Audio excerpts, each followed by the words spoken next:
Picture an archaeologist standing alone before ancient ruins as the sun sets behind broken columns. The shadows grow longer. The stone feels cold beneath her fingers. She is thinking about what lies deeper, not just beneath this site, but beneath everything, beneath the soil, beneath the stories we've been told, beneath the comfortable certainty of our history books. Because here is something they don't tell you in school. The world you walk on is not the first world beneath every major city. There are older cities, beneath those older still. Rome sits on Rome sits on Rome, each layer pressing down on the one before, each generation building on top of forgotten ancestors. In Mexico City, construction workers break through concrete and find Aztec temples. Dig deeper, and there is something older than the Aztecs. Deeper still, and you find things that shouldn't exist according to the timeline we've all agreed upon. It is not just cities. Beneath forests that seem primordial, ground-penetrating radar reveals geometric patterns, roads, foundations, evidence of human hands shaping the earth thousands of years before civilization supposedly began. Beneath the ocean, which covers most of our planet, there are structures we've barely started to explore. Structures that were built when those places were dry land, before the seas rose and swallowed everything. We're told human civilization is young. 6,000 years, maybe 10 if we're generous. We're told our ancestors were primitive, barely surviving, slowly climbing toward the enlightenment we enjoy today. We're told the story is simple. Caves to villages to cities to us. A straight line of progress.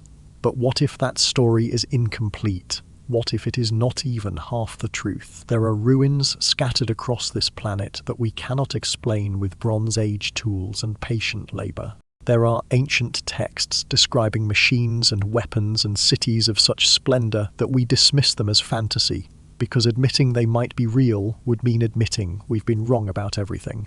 There are maps showing coastlines as they appeared thousands of years before we supposedly knew those places existed. There is knowledge embedded in stones, mathematical constants, astronomical alignments, geodetic measurements that required capabilities we're told didn't exist. And here is the uncomfortable part. This isn't fringe speculation anymore. The evidence is published in peer-reviewed journals. The discoveries are documented by institutions we trust.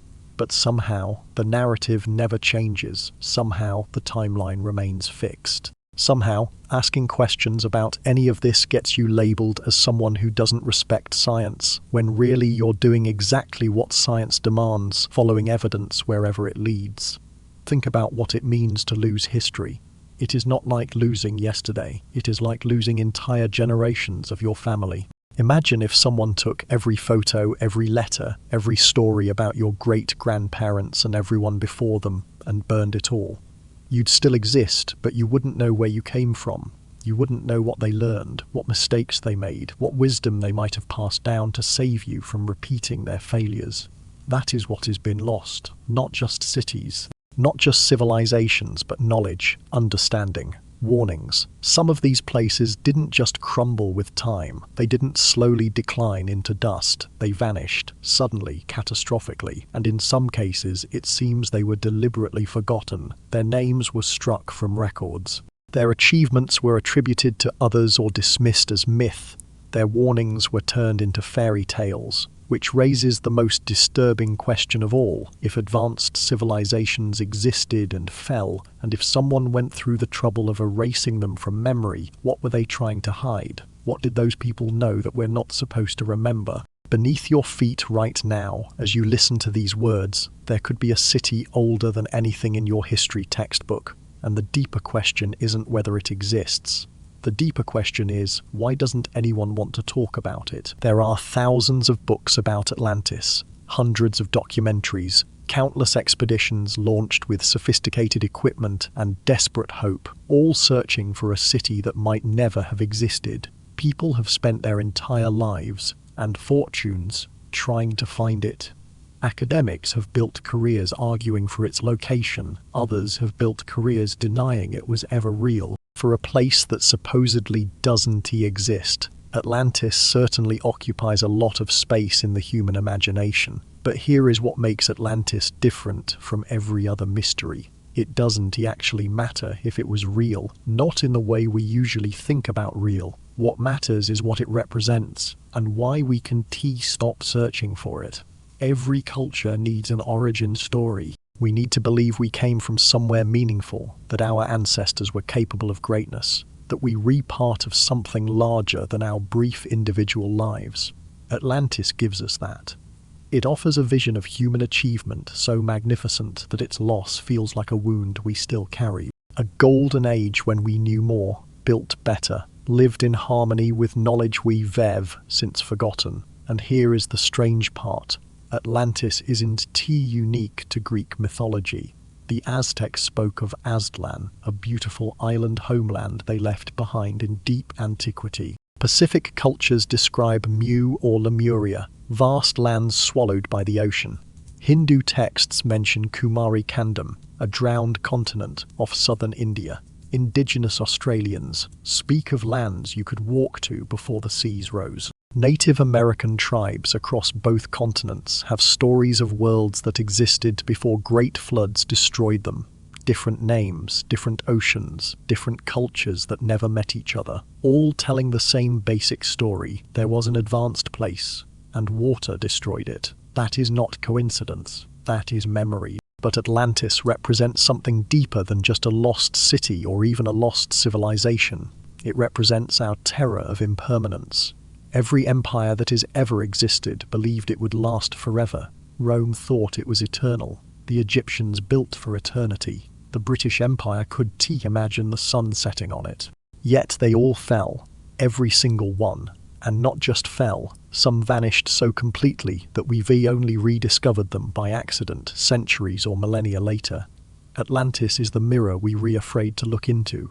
It asks the question we don't want to answer. If they could disappear, what makes us think we can? There is a concept in alternative archaeology called catastrophic amnesia. The idea is simple but profound. Humanity doesn't progress in a straight line. We rise, we fall, we lose almost everything, and we start again. Each time we rebuild, we've forgotten what came before. The survivors carry fragments, stories, techniques, scattered knowledge, but the complete picture is gone. This cycle has happened not once, but multiple times throughout deep history. The evidence sits in plain sight. Ancient cultures suddenly appear with sophisticated knowledge of mathematics, astronomy, and architecture. No development period. No trial and error visible in the archaeological record. They just show up knowing things. The Sumerians emerge around 4000 BCE with writing, the wheel, astronomy, and complex mathematics. The Egyptians begin their dynastic period already knowing how to build with precision we struggle to match today. In the Americas, cultures we label as Stone Age constructed massive pyramids aligned to celestial events with accuracy that requires advanced understanding. Where did this knowledge come from? The mainstream explanation is that these cultures independently developed everything from scratch.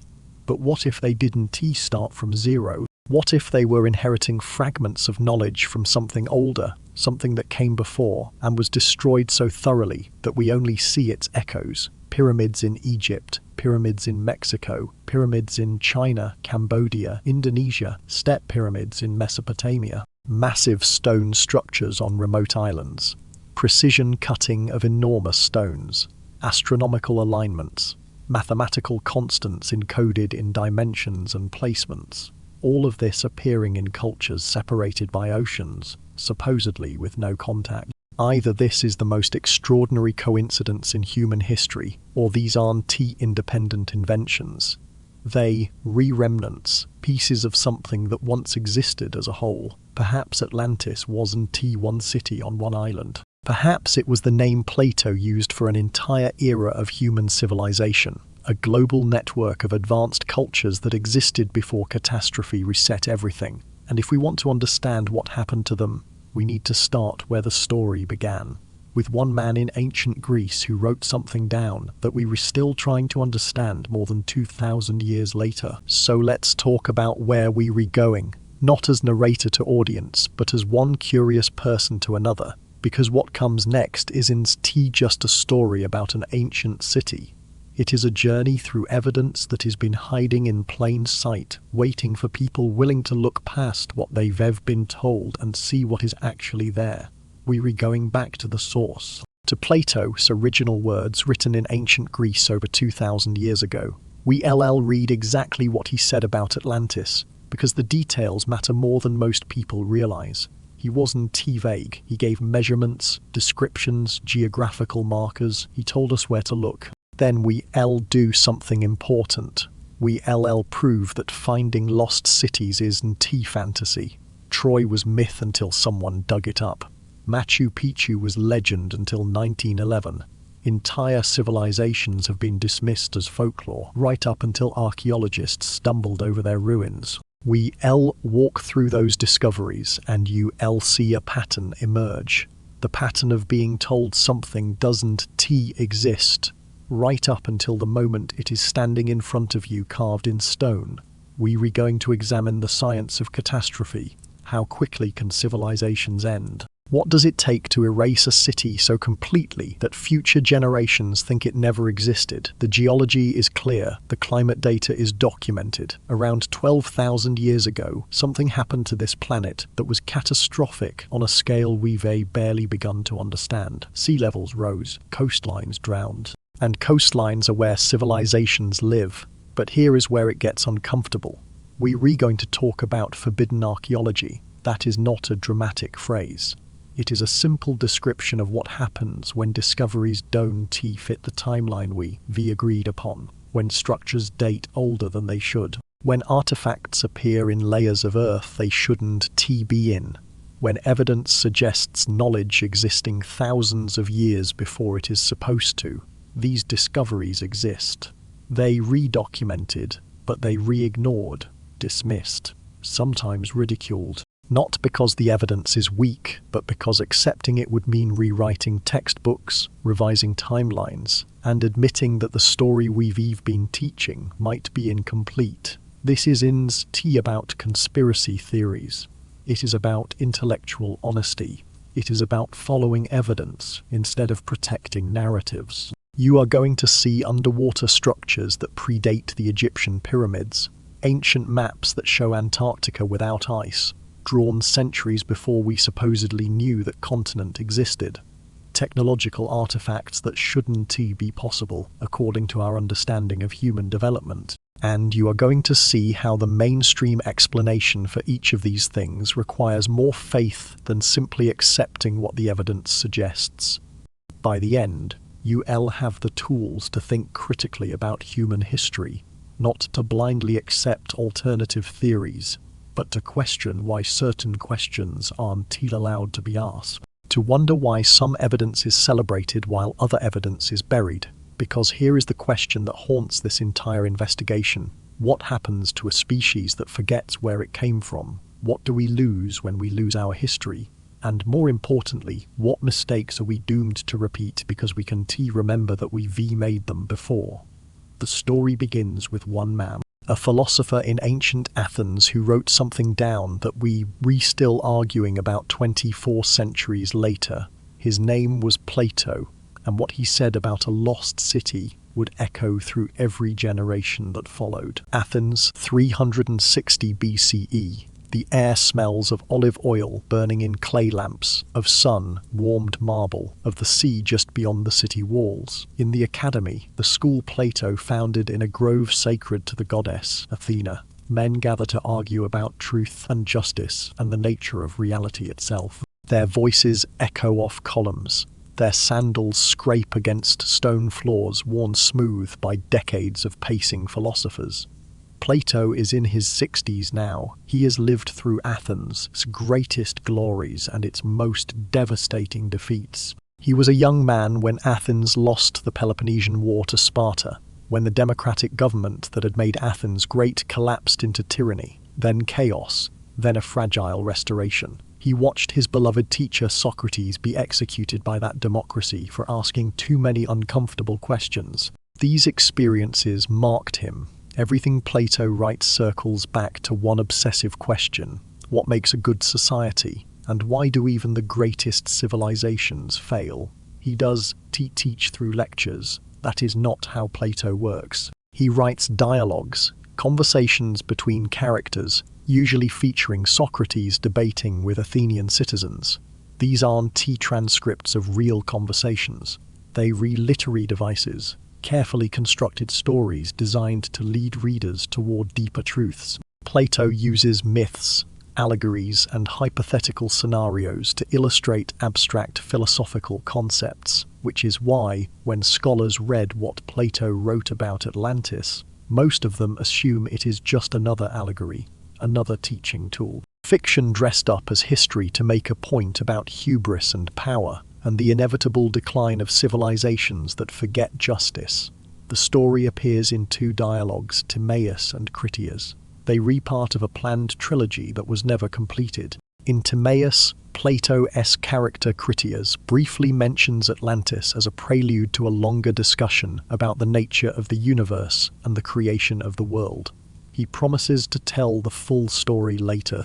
Then, in the dialogue named Critias, he begins to deliver on that promise, describing Atlantis in extensive, almost technical detail. But here is where it gets strange. Plato doesn't present Atlantis the way he presents his other myths and allegories. When he describes the afterlife in the myth of air or the cave allegory in Republic, he signals clearly that these are philosophical constructs, teaching tools. But with Atlantis, he does something different. He authenticates it. Critias, the character telling the story, explains exactly where the information came from. His great-grandfather heard it from Solon, one of Athens' legendary lawmakers. Solon traveled to Egypt and spoke with priests in the city of Sais. These priests, guardians of records going back thousands of years, told Solon that the Greeks were like children with no memory of deep history. They knew nothing of the cycles of civilizations rising and falling. And then they told him about Atlantis, a powerful empire that existed 9,000 years before Solon's time, which waged war against Proto, Athens, before being destroyed in a single catastrophic day and night. Why go to such lengths to establish a chain of transmission if you are making it up? Why not just tell the story? Why claim it comes from Egyptian records that could theoretically be verified? And then there is the most puzzling detail of all. The Critias dialogue, which was supposed to contain the complete account of Atlantis and its war with ancient Athens, simply stops mid-sentence.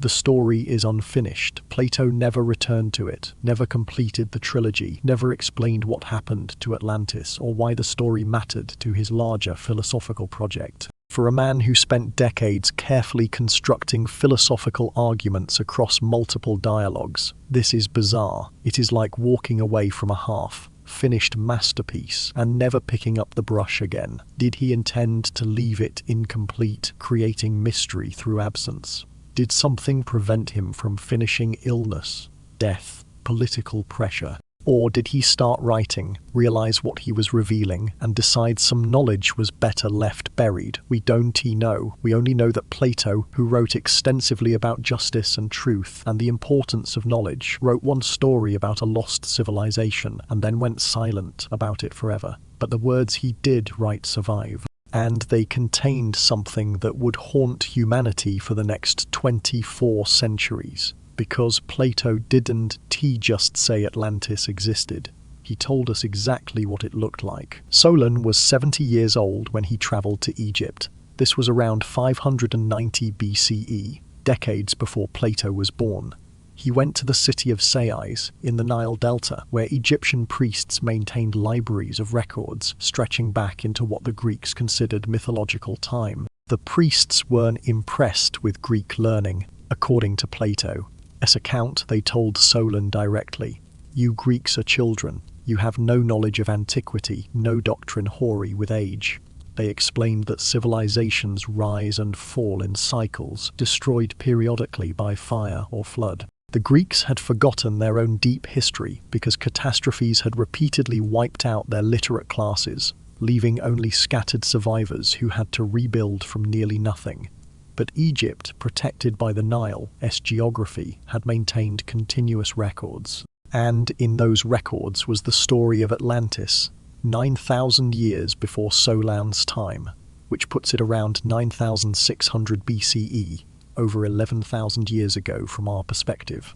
There existed an island empire beyond the Pillars of Hercules. That is what the Greeks called the Strait of Gibraltar, the gateway from the Mediterranean to the Atlantic Ocean. The island, the priests said, was larger than Libya and Asia Minor combined. Massive, a continental landmass sitting in the true ocean, not the Mediterranean harbour. Sea. Now here is where Plato's account becomes strange in its specificity. He describes the capital city in technical detail. It was arranged in alternating concentric circles of land and water, rings of land separated by rings of sea, connected by bridges and tunnels.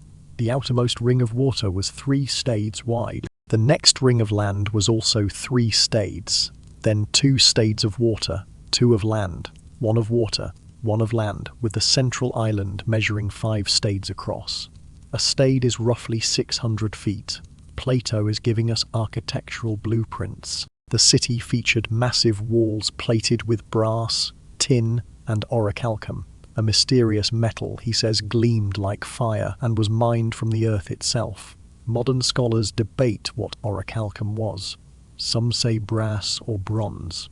Others suggest it was a lost alloy. The name means mountain copper in Greek, but whatever it was, it apparently doesn't exist anymore. The island had both hot and cold springs. The Atlanteans built elaborate aqueducts and irrigation systems. They had temples, palaces, racetracks, and harbours. The main temple to Poseidon, their patron god, was covered in silver with golden pinnacles. Inside stood a statue of Poseidon driving 6 winged horses, so tall his head touched the temple ceiling. The island itself was resource-rich. Plato lists what they had: timber, minerals, abundant food from the fertile soil. They had elephants. That detail catches attention. Elephants in the Atlantic. But if this was a large landmass with diverse ecology, perhaps it is not impossible. The Atlantean Empire didn't stop at their island. They controlled parts of Europe as far as Tyrrhenian, roughly modern Italy, and parts of Africa as far as Egypt. They had established an empire, and they wanted more. This is where Proto-Athens enters the story. According to the Egyptian priests, there existed at that time an Athens far older than the classical Athens Solon knew. This ancient Athens was the ideal state, organized according to principles of justice, with a warrior class that protected society without dominating it. When Atlantis attacked, attempting to enslave all the Mediterranean peoples, ancient Athens stood alone against them and won. But victory didn't matter in the end. In a single day and night, catastrophe struck. Earthquakes, floods. Plato says Atlantis sank into the sea, and the Athenian army was swallowed by the earth in the same cataclysm.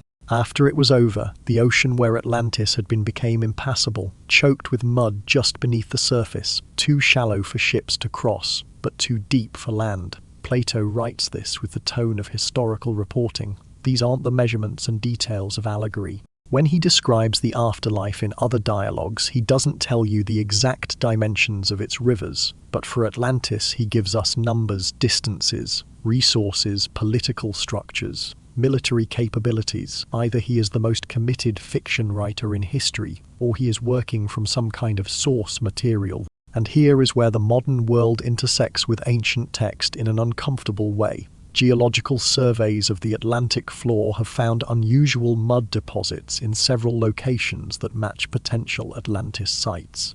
Thick sediment layers that suggest rapid, catastrophic deposition, the kind that would form if a massive landmass suddenly collapsed into the ocean. That could be coincidence. The Atlantic floor is covered in sediment, but the specific nature of these deposits, their composition, their distribution, has raised questions among geologists willing to look past the academic taboo of taking Atlantis seriously. Still, there is an obvious challenge to this entire story. If Atlantis controlled parts of Europe and Africa, where are the archaeological remains of their colonies? Where are the ports, the settlements, the artifacts bearing Atlantean marks? You can't rule an empire without leaving traces. Unless those traces are exactly where Plato said they'd be. Underwater, buried under 11,000 years of sediment, in places we've barely begun to explore. or unless we've already found them and called them something else. So was Plato lying, teaching, or reporting? For centuries, scholars have fallen into two camps, each certain the other is missing the obvious truth. The allegorical interpretation makes sense on the surface. Plato was a philosopher, not a historian. He used stories to illustrate concepts. The Atlantis account appears in dialogues about the ideal state and cosmic creation. It is embedded in philosophical discussion, not presented as standalone history. The Atlantean society he describes becomes morally corrupt before its destruction. They started as a just civilization, blessed by the gods, but gradually grew arrogant, materialistic, and imperialistic. This corruption led to their downfall. That is not history, that is a morality tale. The ideal ancient Athens that defeats Atlantis looks suspiciously like the perfect state Plato describes in his Republic. Warriors who protect without dominating, citizens organized by merit, justice maintained through wisdom. It is too convenient. Plato is showing his contemporaries what happens when civilizations abandon virtue for power. Atlantis is Athens, if Athens continues down the path of imperialism. It is a warning. This interpretation is supported by everything we know about how Plato wrote. He used allegory constantly. The cave, the myth of Yer, the ring of Gyges. Why should Atlantis be different? But the historical camp has compelling counter-arguments. First, Plato explicitly distinguishes Atlantis from his other myths. He has Critias say this story is strange indeed, but absolutely true.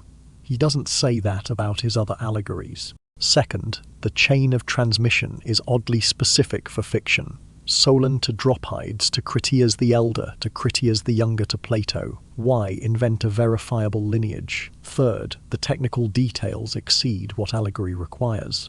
You don't need to specify exact measurements of city rings to make a philosophical point. Fourth, referencing Egyptian records that could theoretically be checked seems reckless if you're making it up. There is a third possibility, more nuanced than either extreme. What if Plato encountered an actual historical account, perhaps from Egyptian sources, perhaps from older Greek traditions, and adapted it for his philosophical purposes?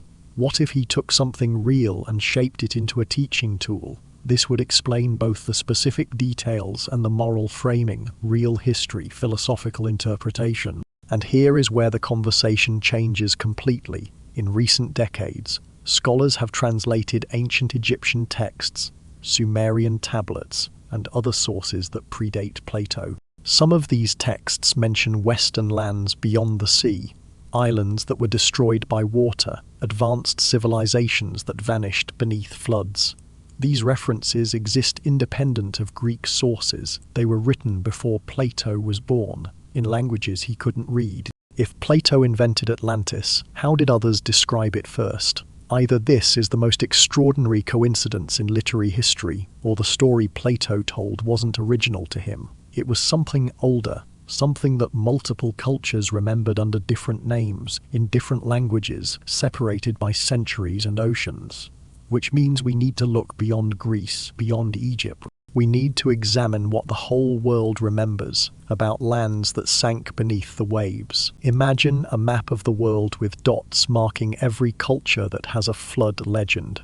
Not just flood stories, stories of catastrophic civilization, ending deluges that destroyed advanced societies and forced humanity to start over. You need thousands of dots. They cover every continent, every island, every inhabited place where humans have passed down stories from generation to generation. Over 200 distinct cultures have flood legends. That is not a handful of coincidences. That is a pattern. The biblical story of Noah is the one most people know, but it is far from the oldest. The Sumerians, writing in cuneiform on clay tablets around 2100 BCE, recorded the Epic of Gilgamesh. In that story, the god Ea warns a man named Utnapishtim that the other gods plan to destroy humanity with a great flood. Ea tells him to build a boat and preserve not just his family and animals, but knowledge specifically, to write down everything important and seal it in the boat so wisdom survives catastrophe. That detail matters. This isn't just about physical survival. It is about preserving what was known before the world ended. Hindu texts describe Manu, the first man, who was warned by a fish about coming floods.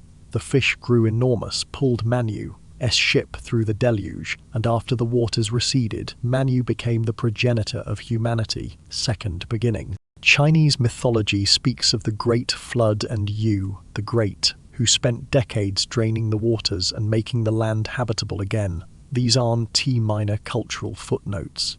These are foundational myths explaining how the current world came to be after the previous world was destroyed. Across the Pacific, and Native American traditions from Alaska to Chile describe previous worlds destroyed by water. The Hopi speak of multiple worlds. Humanity has lived in several, and each ended in catastrophe. The Aztecs tell of 4 previous ages, each destroyed by different means, with water claiming at least one. In the Amazon, tribes with no contact with Eurasian cultures tell stories of ancestors who fled rising waters and found refuge in highlands. These cultures never met. They had no way to share stories across oceans. Yet they all describing the same thing: advanced societies, sudden catastrophic flooding, survivors who preserved fragments of knowledge, and the necessity of rebuilding. But here is where it becomes impossible to dismiss as myth. Indigenous Australians have Dreamtime stories describing when you could walk to Tasmania, when the sea was lower and land connected what are now islands, when coastlines extended far beyond their current boundaries. For decades, anthropologists treated these as symbolic stories, metaphorical truths, rather than literal history. Then geologists confirmed it. Tasmania was connected to mainland Australia until approximately 10,000 years ago, when rising seas created the Bass Strait. Aboriginal oral traditions accurately describe geography from over 10,000 years ago. Similar studies have validated other Aboriginal stories, accounts of specific bays, islands, and coastal features that match the landscape as it existed 7,000 years ago, before sea level rise transformed the coastline. These stories were passed down through oral tradition for 7,000 years with enough accuracy that modern scientists can confirm their geological truth. This is cultural continuity, the demonstrated ability of oral traditions to preserve accurate information across millennia. If Aboriginal Australians can maintain geographically precise memories for 7,000 years, why could flood survivors worldwide preserve memories of catastrophe for similar spans? The skeptical response is predictable. Floods are common. Every culture experiences floods. Of course, they show up in mythology, but that argument collapses under scrutiny. These aren't stories about local river flooding or seasonal high water. They describe global or near global catastrophes. Waters covering mountains, the entire world drowning, civilizations completely destroyed, survivors starting from scratch. That is not cultural projection onto local disasters. That is collective memory of something real, and the geology supports it. At the end of the last ice age, approximately 11,600 years ago, global sea levels rose dramatically as massive ice sheets melted. But it wasn't gradual. There were periods of rapid, catastrophic rise, events geologists call meltwater pulses. In some cases, sea levels rose dozens of feet in a matter of decades or even years. Where do humans preferentially live? Near coasts, near water, near trade routes. If advanced coastal civilizations existed 11,000 years ago, they would have been built exactly where rising seas would destroy them most completely. Their cities would now be hundreds of feet underwater, buried under millennia of sediment. The flood legends aren't separate myths. They re-fragments of the same memory, preserved by survivors, scattered across a drowning world. 20,000 years ago, if you stood on what is now the edge of the continental shelf and looked inland, you see something impossible from our current perspective. You see land, miles and miles of it. Forests, rivers, plains stretching to the horizon. The coastline was 120 meters, almost 400 feet farther out than it is today. The ocean was smaller then, not because there was less water on Earth, but because vast amounts of it were locked away as ice. Ice sheets covered Canada, much of northern Europe, parts of Asia. Some of these ice sheets were miles thick. The weight of all that ice actually deformed the Earth's crust, pressing it down like a thumb into clay. Then the world started warming. The reasons are still debated. Orbital variations, solar cycles, factors we don't fully understand. But the effect is undeniable. The ice began to melt. And when ice that thick melts, the water has to go somewhere. It went into the oceans. Here is what they don't emphasize in school. This wasn't a gentle, gradual process. There were periods of relative stability, yes, but there were also catastrophic pulses. Events when massive ice dams collapsed or ice sheets destabilized, dumping enormous volumes of water into the sea in geological instants.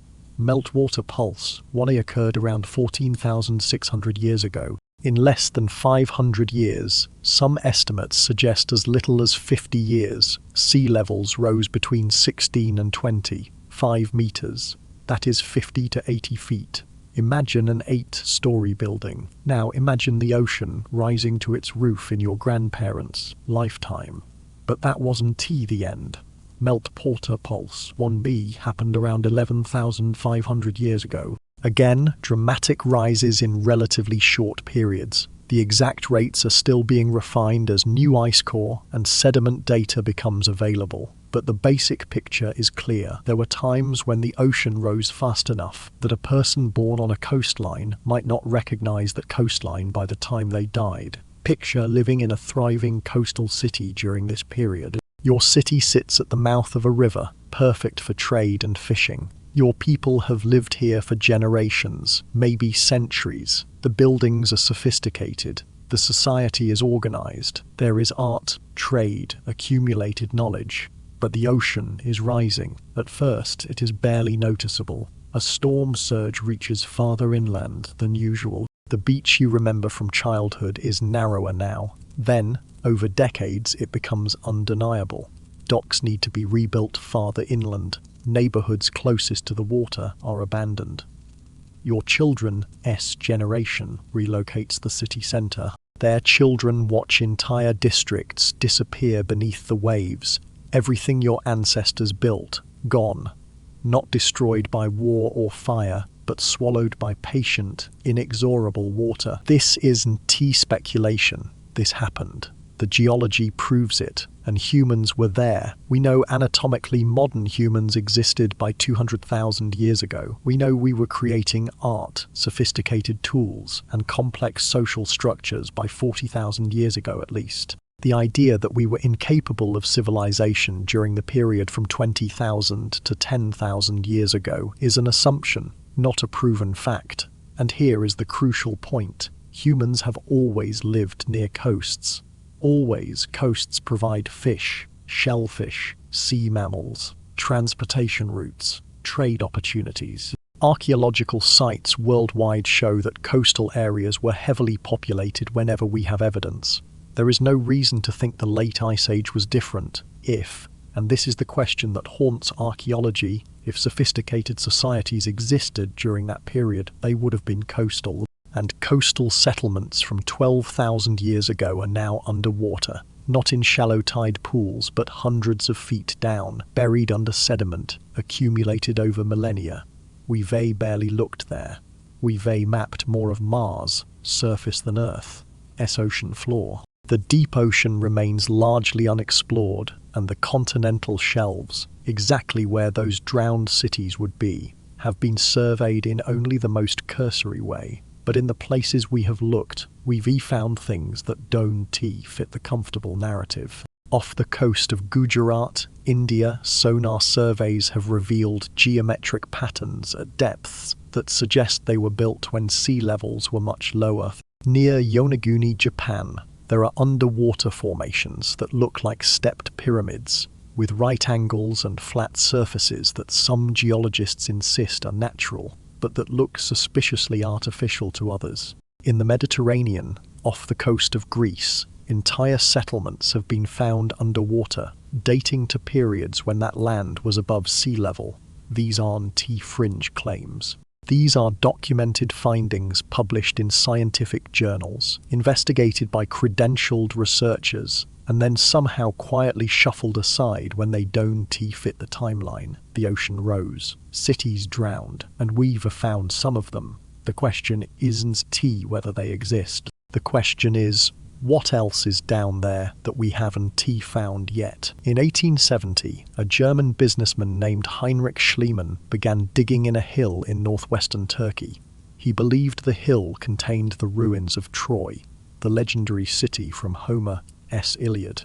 Academic archaeologists mocked him. Troy was mythology, they insisted. A poetic invention. Schliemann was wasting his time and money chasing fiction. He found Troy, not just evidence of Troy, but multiple layers of it. Cities built on top of cities, spanning thousands of years. The academics had been wrong. The myth had been memory. This pattern repeats throughout archaeological history with uncomfortable regularity. Something is dismissed as legend, as impossible, as fantasy. Then someone finds it, Machu Picchu, unknown to the Western world until 1911, when Hiram Bingham was led to it by local guides who had always known it was there. An entire city in the clouds, sophisticated stone architecture, clinging to impossible mountain peaks, built by people who supposedly lacked advanced engineering. The Terracotta Army, discovered by accident in 1974 when Chinese farmers were digging a well. Thousands of life-sized clay soldiers buried with China's first emperor, their existence mentioned in historical texts that scholars had assumed were exaggerating. Göbekli Tepe in Turkey, a massive temple complex with intricately carved pillars, organized in circles, clearly requiring sophisticated planning and labor coordination. It dates to 9,500 BCE. That is 11,000 years ago. It was built 6,000 years before Stonehenge, before the pyramids, before Sumer, before everything we associate with the word civilization. Its existence alone rewrites the textbook narrative about human cultural development. Pavlo Petri, off the coast of Greece. A complete Bronze Age city underwater, its streets and buildings preserved in the Mediterranean. It sank around 1000 BCE. But it proves a principle. Entire cities can rest beneath the sea, forgotten until technology allows us to see them again. Then there is Nan Madol, off the coast of Pohnpei in Micronesia. Massive basalt structures built on artificial islands forming a city of sorts in the ocean itself. The stones weigh multiple tons. Local legend said it was built by ancient sorcerers using magic to levitate the stones.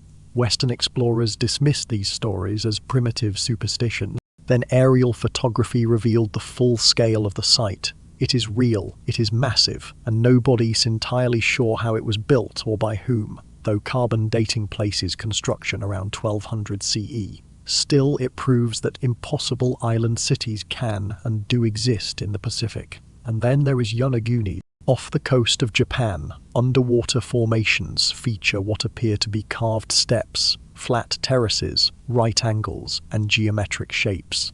The structures sit at depths, suggesting they were above water during the Ice Age, potentially dating them to 10,000 years ago or older. Some geologists insist these are natural formations, products of erosion and fracturing. Other researchers point to the precision of the angles, the apparent tool marks, the arrangement that seems too organized to be coincidental. The controversy reveals more than the evidence. It reveals resistance, a reluctance to accept that the timeline might need revision. Here is what we know for certain. Archaeologists estimate we've discovered less than 10% of ancient sites. We've explored less than 5% of the ocean floor. Most of human history was lived along coasts that are now underwater. We found Troy. We found Machu Picchu. We found temples from 9,500 BCE.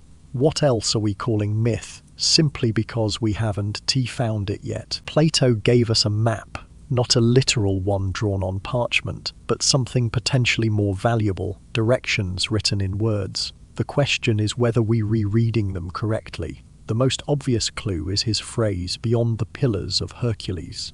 In ancient Greek understanding, the pillars of Hercules were the Strait of Gibraltar. the narrow passage between the Mediterranean Sea and the Atlantic Ocean. Beyond that strait was the true ocean, the vast unknown waters that Mediterranean peoples feared and rarely explored. So Atlantis, according to Plato, was in the Atlantic. That seems clear enough, but Plato adds another detail that most people overlook. He says Atlantis was in the true ocean, and he implies the Mediterranean is just a harbour in comparison, a small body of water compared to the vast Atlantic. He is making a distinction between the known world of the Mediterranean and the unknown world beyond it. If we take his description literally, we're looking for a large landmass. He says bigger than Libya and Asia Minor combined. Somewhere in the Atlantic Ocean, that narrows our search area to millions of square miles of open water and ocean floor. The Azores become an obvious candidate. These mid-Atlantic islands are volcanic peaks of the Mid-Atlantic Ridge, an underwater mountain range running down the center of the Atlantic. During the Ice Age, when sea levels were lower, more of this ridge would have been exposed as land. Geological surveys confirm that some areas now underwater were above sea level around 12,000 years ago, matching Plato's timeline. The Azores sit roughly where Plato might have been describing, in the middle of the Atlantic between Europe and the Americas. Then there is Dogger Bank in the North Sea, a massive landmass now submerged between Britain and Europe. During the Ice Age, this was dry land inhabited by humans. We've found tools, remains of settlements, evidence of a thriving population. Then rising seas drowned it. Could this have been remembered as Atlantis? It is in the wrong ocean for Plato's description, but if the story was distorted over millennia, perhaps the location was too. Caribbean locations have been proposed as well, underwater formations off Cuba, the Bahamas, and other islands, showing geometric patterns that some researchers argue are artificial. But here is where Plato's account becomes truly interesting. He mentions that beyond Atlantis were other islands, and beyond those was the opposite continent, a large landmass across the ocean. Some researchers interpret this as a reference to the Americas. If Plato or his Egyptian sources knew about the Americas, it would mean transoceanic contact long before Columbus. The evidence for such contact is circumstantial, but troubling for mainstream narratives. Cocaine and tobacco, both New World plants, have been found in Egyptian mummies, plants that supposedly didn't exist outside the Americas until the 1500s. Ancient inscriptions resembling Phoenician and Hebrew characters have been discovered in North America, dismissed by most academics, but persistently defended by some researchers. And the Piri-Reis map of 1513 shows Antarctica's coastline with remarkable accuracy, possibly copied from much older source maps depicting the continent before it was covered in ice. Did ancient civilizations have global maritime networks we've forgotten about?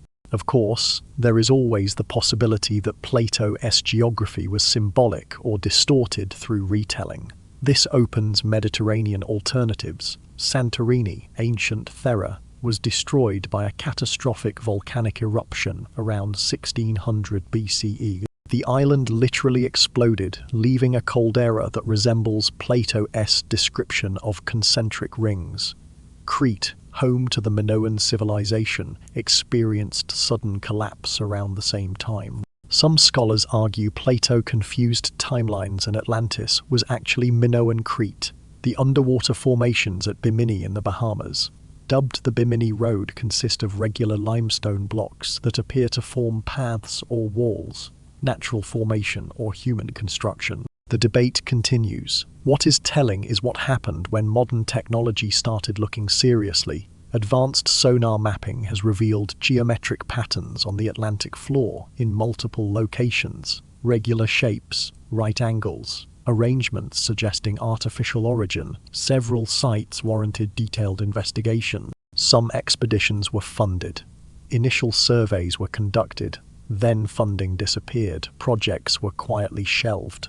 The data exists but remains largely unpublished, sitting in archives while the researchers have moved on to less controversial work. Following Plato's clues leads to real locations, and when technology looks at those locations it finds things that raise questions. But those questions aren't being pursued, which makes you wonder, what would we find if we actually looked? The most popular mainstream explanation for Atlantis points to Santorini, the Greek island also known as ancient Thera, and honestly, at first glance, the case is compelling. Around 1600 BCE, Thera experienced one of the most violent volcanic eruptions in human history. The island didn't just erupt. It exploded. The volcano collapsed into itself, creating a massive caldera, a bowl-shaped depression filled with seawater. What remains today is a crescent of land surrounding a deep bay. From above, it looks like concentric rings of land and water. Sound familiar? The eruption devastated the entire region. Ash buried settlements. Tsunamis struck coastlines throughout the eastern Mediterranean.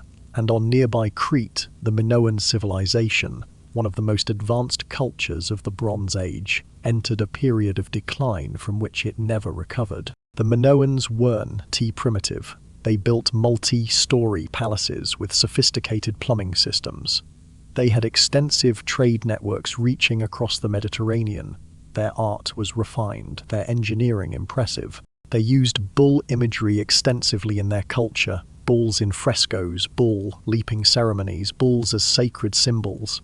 Plato described Atlantis as a bull-worshipping culture. Coincidence? The Santorini theory gains more credibility when you consider the timeline issue. Plato said Atlantis was destroyed 9,000 years before Solon's time, around 9,600 BCE. But some scholars argue Plato misunderstood Egyptian numerical notation. What if the Egyptians meant 900 years, not 9,000? That puts the destruction around 1500 BCE, almost exactly when Thera exploded. The pieces seem to fit. Advanced island civilization, bull worship, concentric rings of land and water, sudden catastrophic destruction. Timeline alignment if you adjust for a translation error. Except when you look closer, the pieces don't fit at all. Plato explicitly placed Atlantis beyond the Pillars of Hercules, outside the Mediterranean, in the Atlantic Ocean. He said Atlantis was larger than Libya and Asia Minor combined. Thera is tiny. You can walk across the island in a few hours. Even if you include all of Crete, you are nowhere near the scale Plato described. Plato said Atlantis ruled over parts of Europe and Libya, creating an empire that threatened the entire Mediterranean. The Minoans were traders, not conquerors.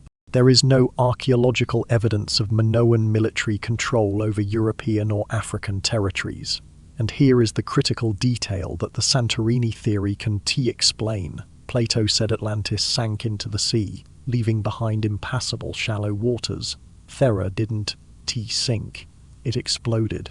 The island is still there. The caldera is deep, not shallow. There is no impassable mud barrier. The physical description doesn't match. Egyptian records from the period make no mention of Thera's eruption or the Minoan civilization in contexts that would align with the Atlantis story. If Atlantis was Thera, and the story came from Egyptian priests, why don't Egyptian texts mention it? Yet the Santorini theory remains the academic favorite. Why? Because it is safe. It doesn't require rewriting prehistory. It explains away Atlantis as a misremembered historical event, allowing scholars to acknowledge Plato's account without taking it seriously as accurate reportage. Perhaps there is a middle ground. Maybe the Thera eruption became conflated with older stories. The ancient world witnessed a catastrophic island civilization destroyed by geological forces. This recent memory could have merged with much older tales of Atlantic lands swallowed by floods. The Egyptian priests might have preserved both stories, and over time they blended together. Or maybe Thera's destruction simply reminded people of earlier catastrophes, keeping alive the memory that civilizations can end suddenly, that islands can be destroyed, that the earth itself can turn against human achievement. Other Mediterranean candidates exist. Structures have been found in the Strait of Gibraltar that some researchers interpret as ancient port facilities. Malta has underwater megalithic temples that predate the Egyptian pyramids, proving sophisticated Stone Age construction in the Mediterranean. The Black Sea has yielded evidence of settlements now submerged. drowned when rising sea levels breached the Bosphorus and flooded what was once a freshwater lake. These are real discoveries, real lost cities in the Mediterranean. But none of them match what Plato actually described. And that is the problem with the Mediterranean hypothesis. It works only if you ignore most of Plato's specific details. You have to dismiss his geographical markers, scale down his measurements, reinterpret his timeline, and assume he was fundamentally confused about where the story took place. At some point, you are not explaining Plato's account anymore. You are replacing it with something more comfortable, something that doesn't challenge our understanding of prehistory. If we want to find what Plato actually described, a massive landmass in the Atlantic Ocean destroyed around 11,600 years ago, we need to stop looking for convenient explanations in familiar waters.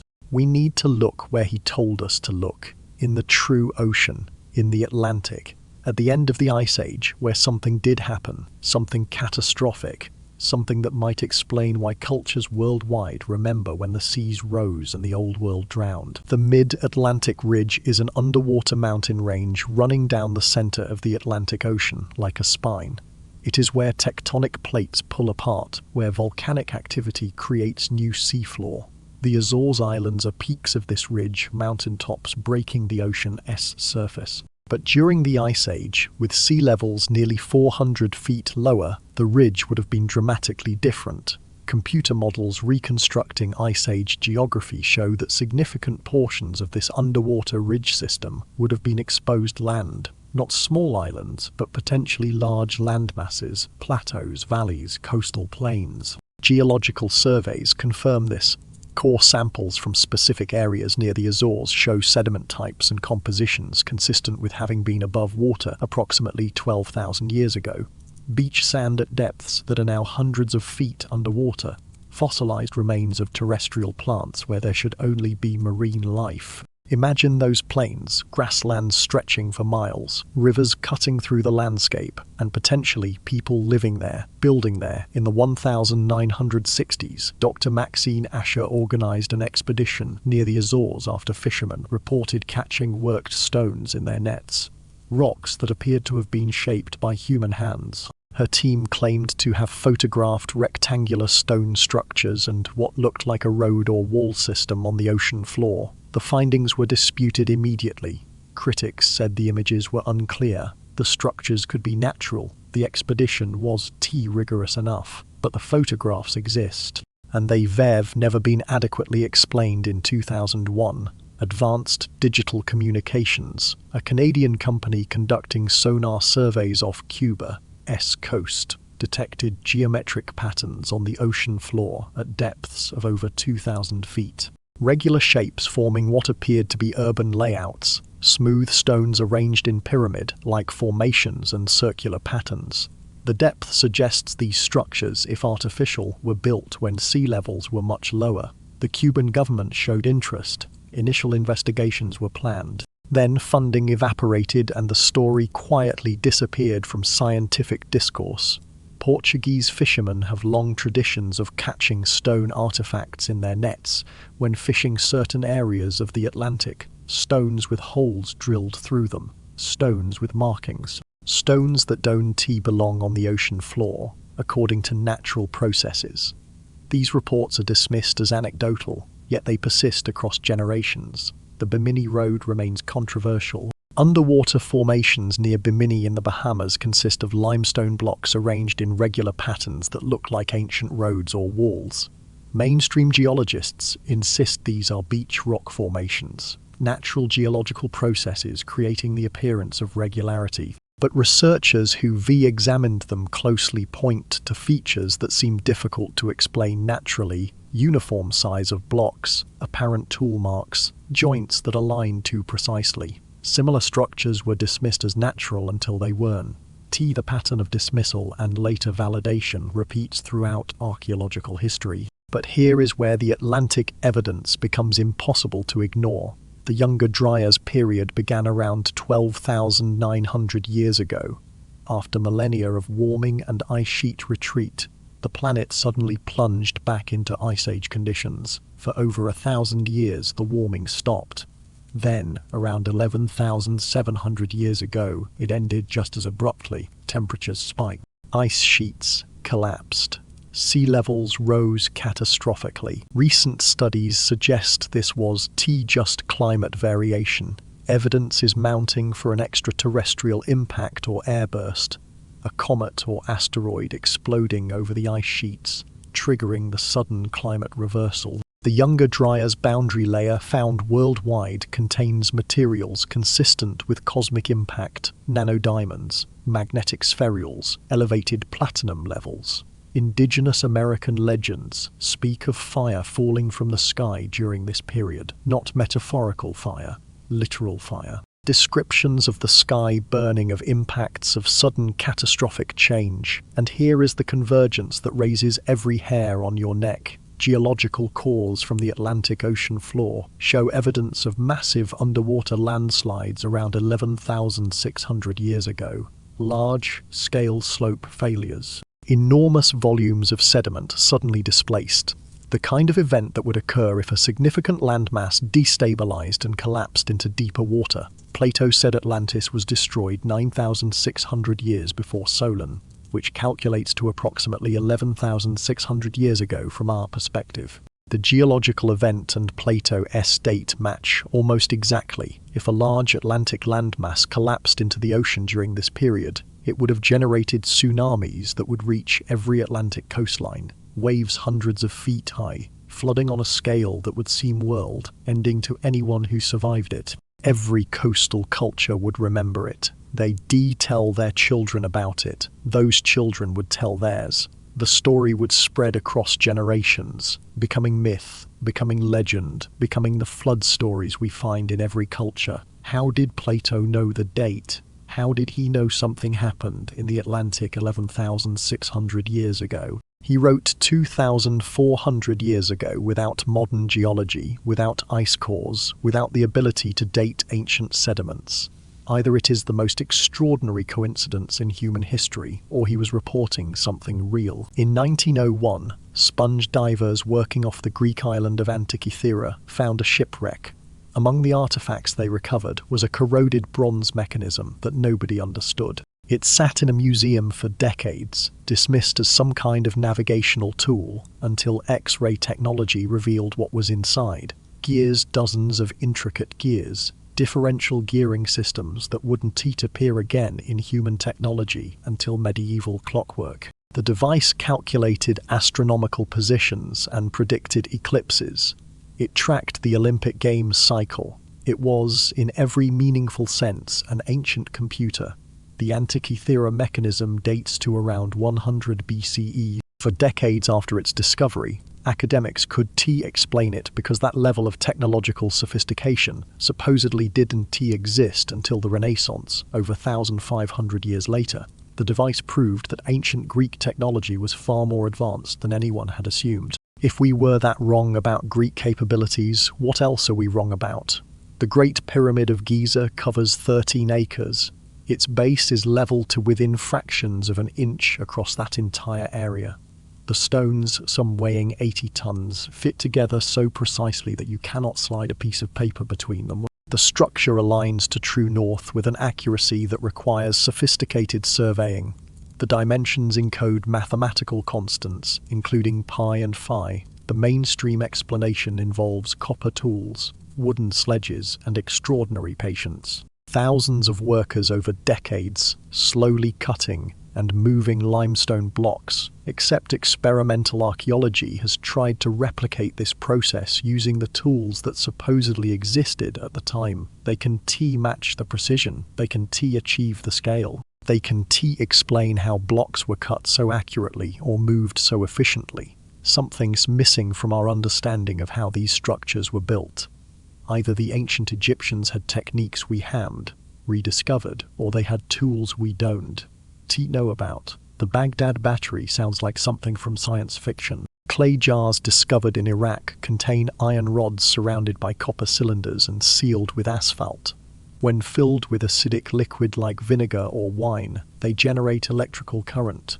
They ancient batteries, dating to around 200 BCE. The conventional response is that they must have been storage vessels for scrolls, and the electrical properties are coincidental, but engineers who built replicas confirm they work as batteries.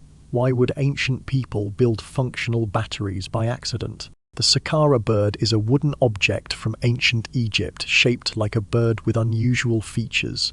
The tail is vertical, like a modern aircraft rudder, not horizontal like a bird's tail. Aerodynamic analysis shows it could have flown if scaled up and launched properly. It is either an oddly designed bird carving or evidence that ancient Egyptians understood flight principles.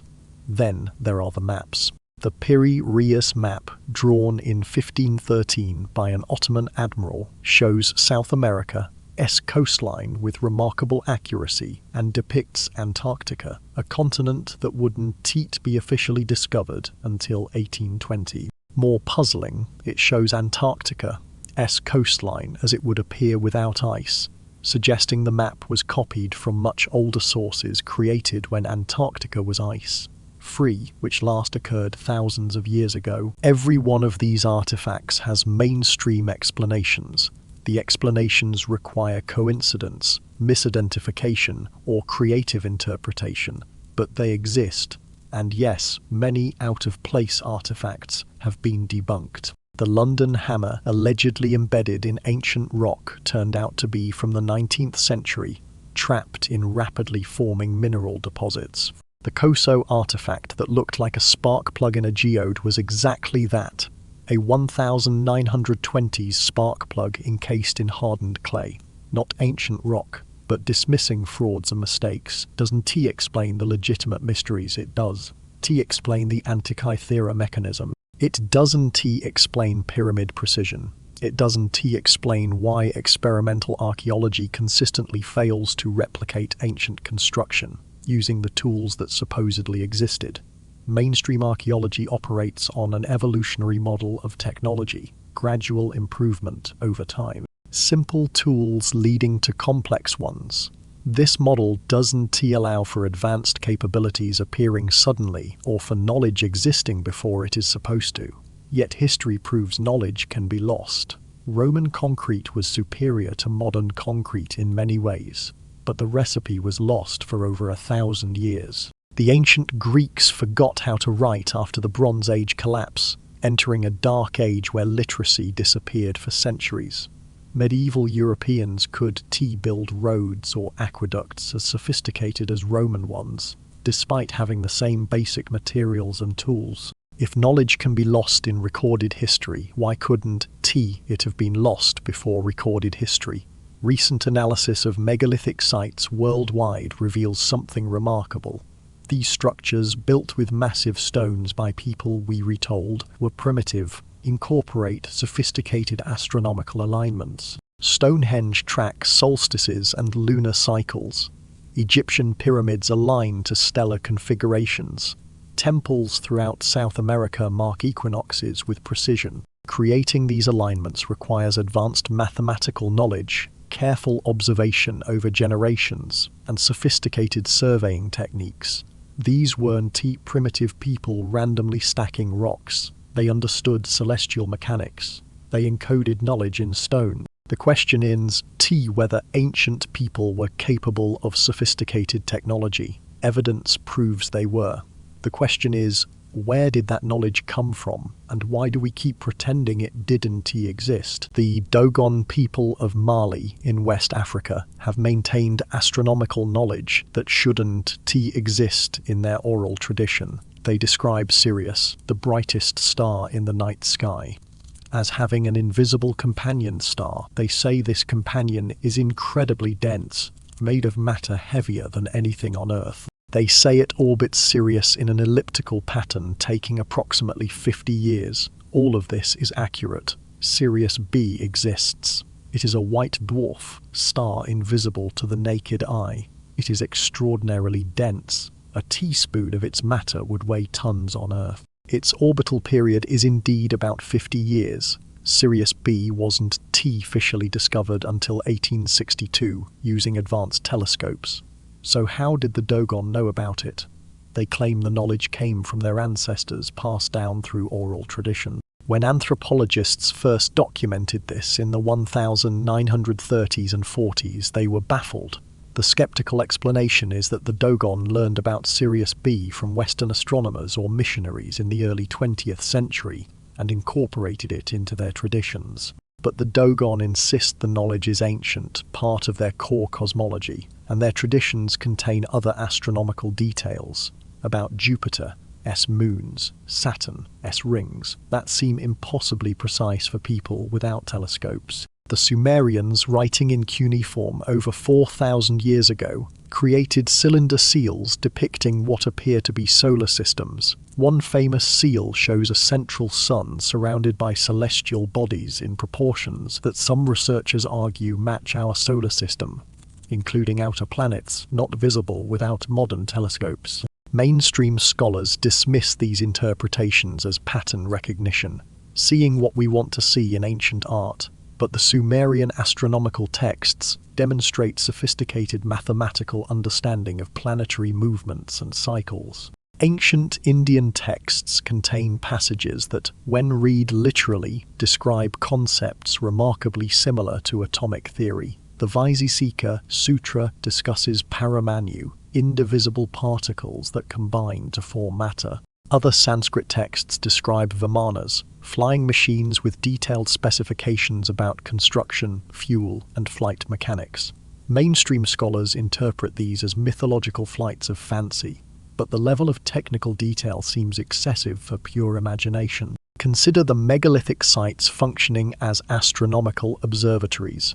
Stonehenge doesn't just look impressive, it precisely tracks solstices, equinoxes, and lunar cycles. Specific stones align with sunrise on the summer solstice, with moonrise at its maximum and minimum positions. Creating these alignments required understanding celestial mechanics and maintaining observations over generations.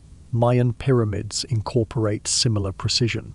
At Chichen Itza, during the equinoxes, sunlight creates the illusion of a serpent descending the pyramid's stairs.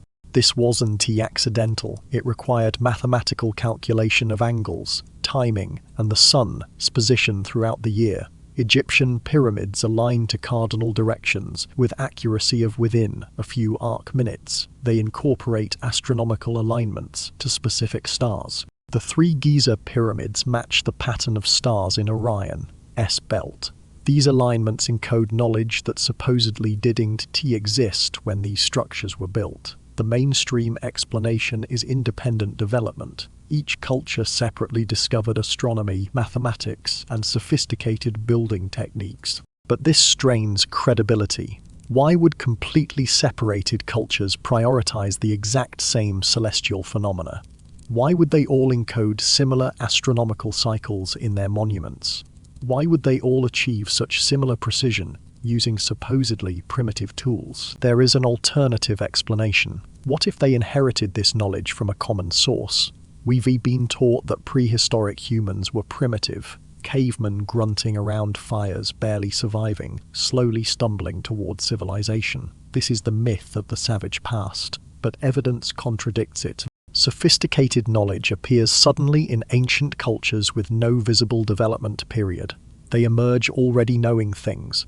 Perhaps this knowledge survived catastrophe. Perhaps it was encoded in ways that outlast fragile civilizations, myths that embed astronomical data, structures built to last millennia, incorporating measurements and alignments that preserve information even when the builders' names are forgotten. Oral traditions maintained by initiated priests who understood they were preserving something precious. The Egyptian priests who told Solon about Atlantis said the Greeks were children with no knowledge of deep history. They possessed records going back thousands of years. What did those records contain? What knowledge was preserved in temples and libraries that we, never recovered? Recent mathematical analysis of ancient sites reveals something extraordinary. These structures weren't just locally significant. They encode global positioning information. Their placements relate to latitude and longitude. Their dimensions incorporate Earth's measurements. The Great Pyramid encodes the circumference of Earth. Angkor Wat S layout mirrors the constellation Draco as it appeared in 10,500 BCE. This suggests something that challenges every assumption about prehistory. A worldwide civilization with advanced mapping capabilities existed before these monuments were built. The monuments themselves might be memory markers, a way to preserve knowledge through catastrophe, encoded in stone that survives when everything else burns or drowns. Ancient people knew things they shouldn't have known. The question ends whether they knew. The evidence proves they did. The question is, where did they learn it, and what happened to the civilization that taught them? The Earth remembers its surface, its layers of rock and sediment, its frozen glaciers. All of it bears witness to a violent past, a past filled with catastrophes, so immense that they shaped not just landscapes, but the course of humanity itself. These scars are everywhere, hidden in plain sight, waiting for those who know how to look. One of the most significant of these scars lies in the Younger Dryas boundary layer, found in sediment cores around the world. This thin line of Earth tells the story of a sudden and dramatic event, approximately 12,900 years ago. Within this layer, scientists have identified materials that shouldn't be there.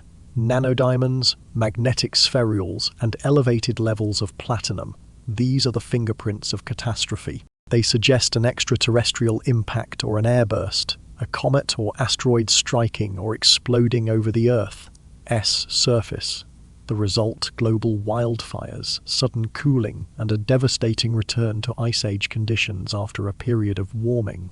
But that's just the beginning. The evidence doesn't stop at the microscopic level. In North America, the Carolina Bays, hundreds of thousands of elliptical depressions stretch across the landscape.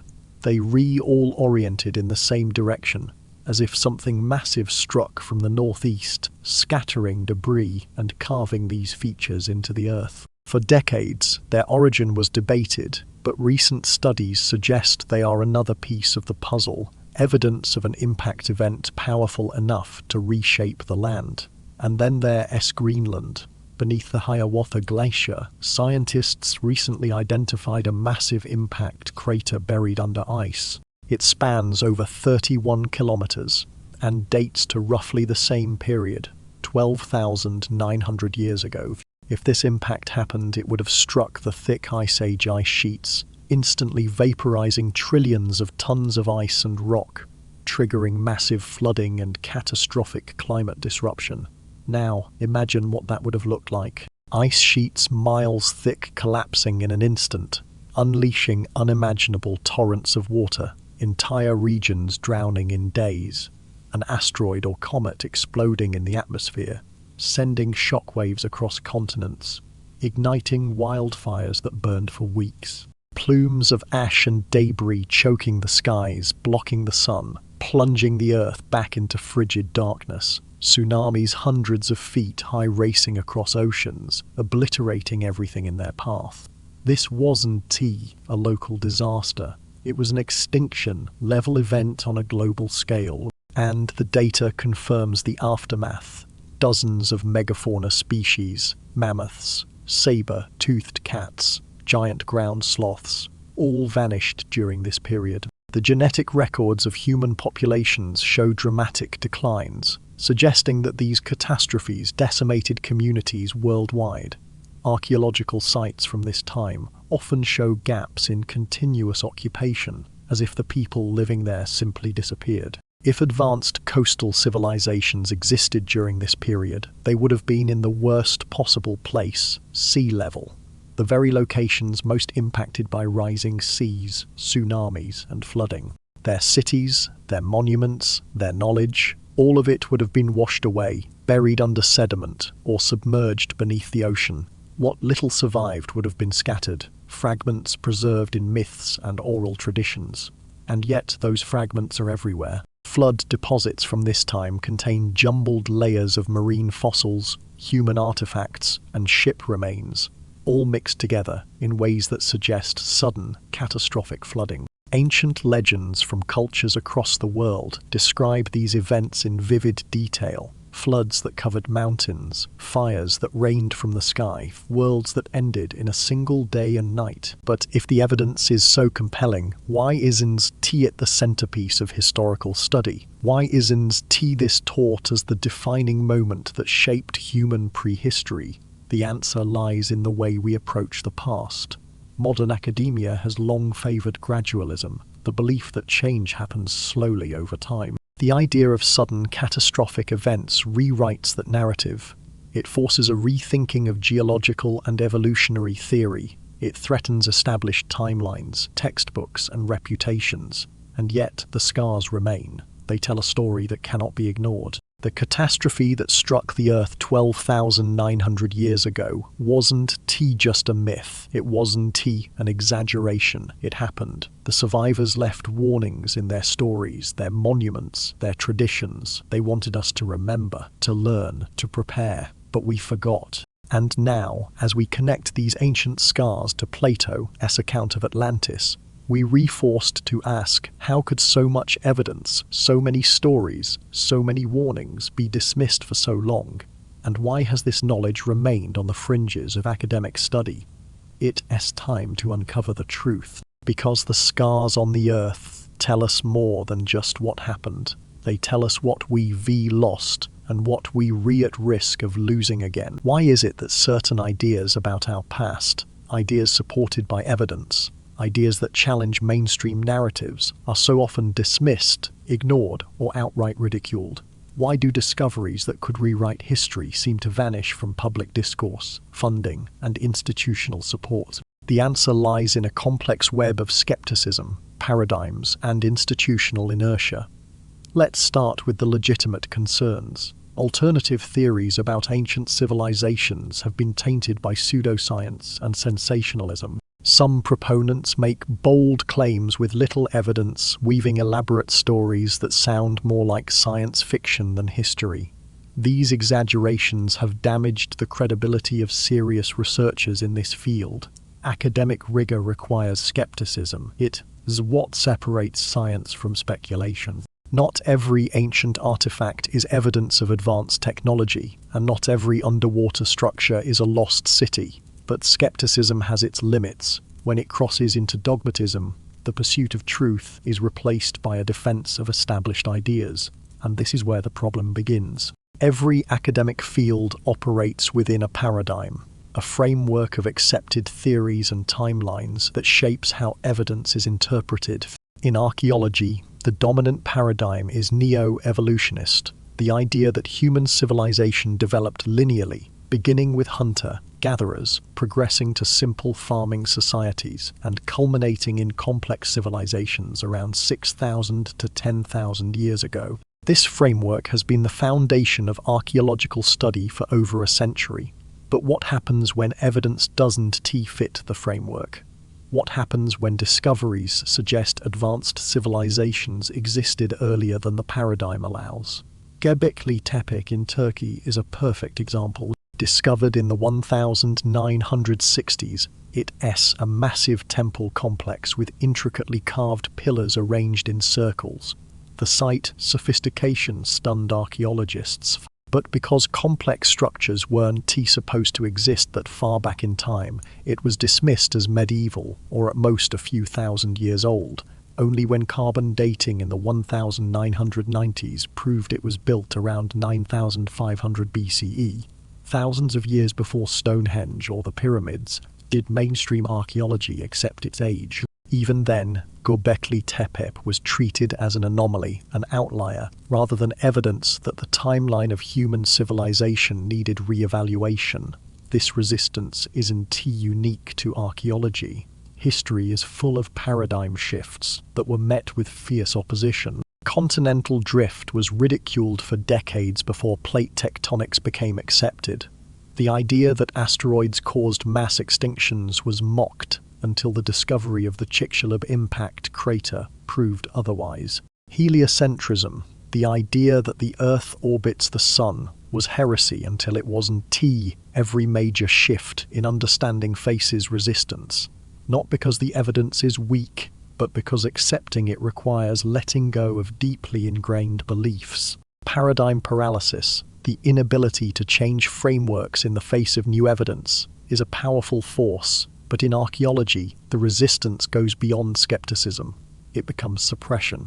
Researchers who challenge established chronologies risk their reputations, their funding, even their careers. Publishing controversial findings in peer-reviewed journals is nearly impossible when peer reviewers are invested in defending the existing paradigm. Academic institutions, reliant on funding tied to established research agendas, shy away from supporting investigations that could upend the status quo.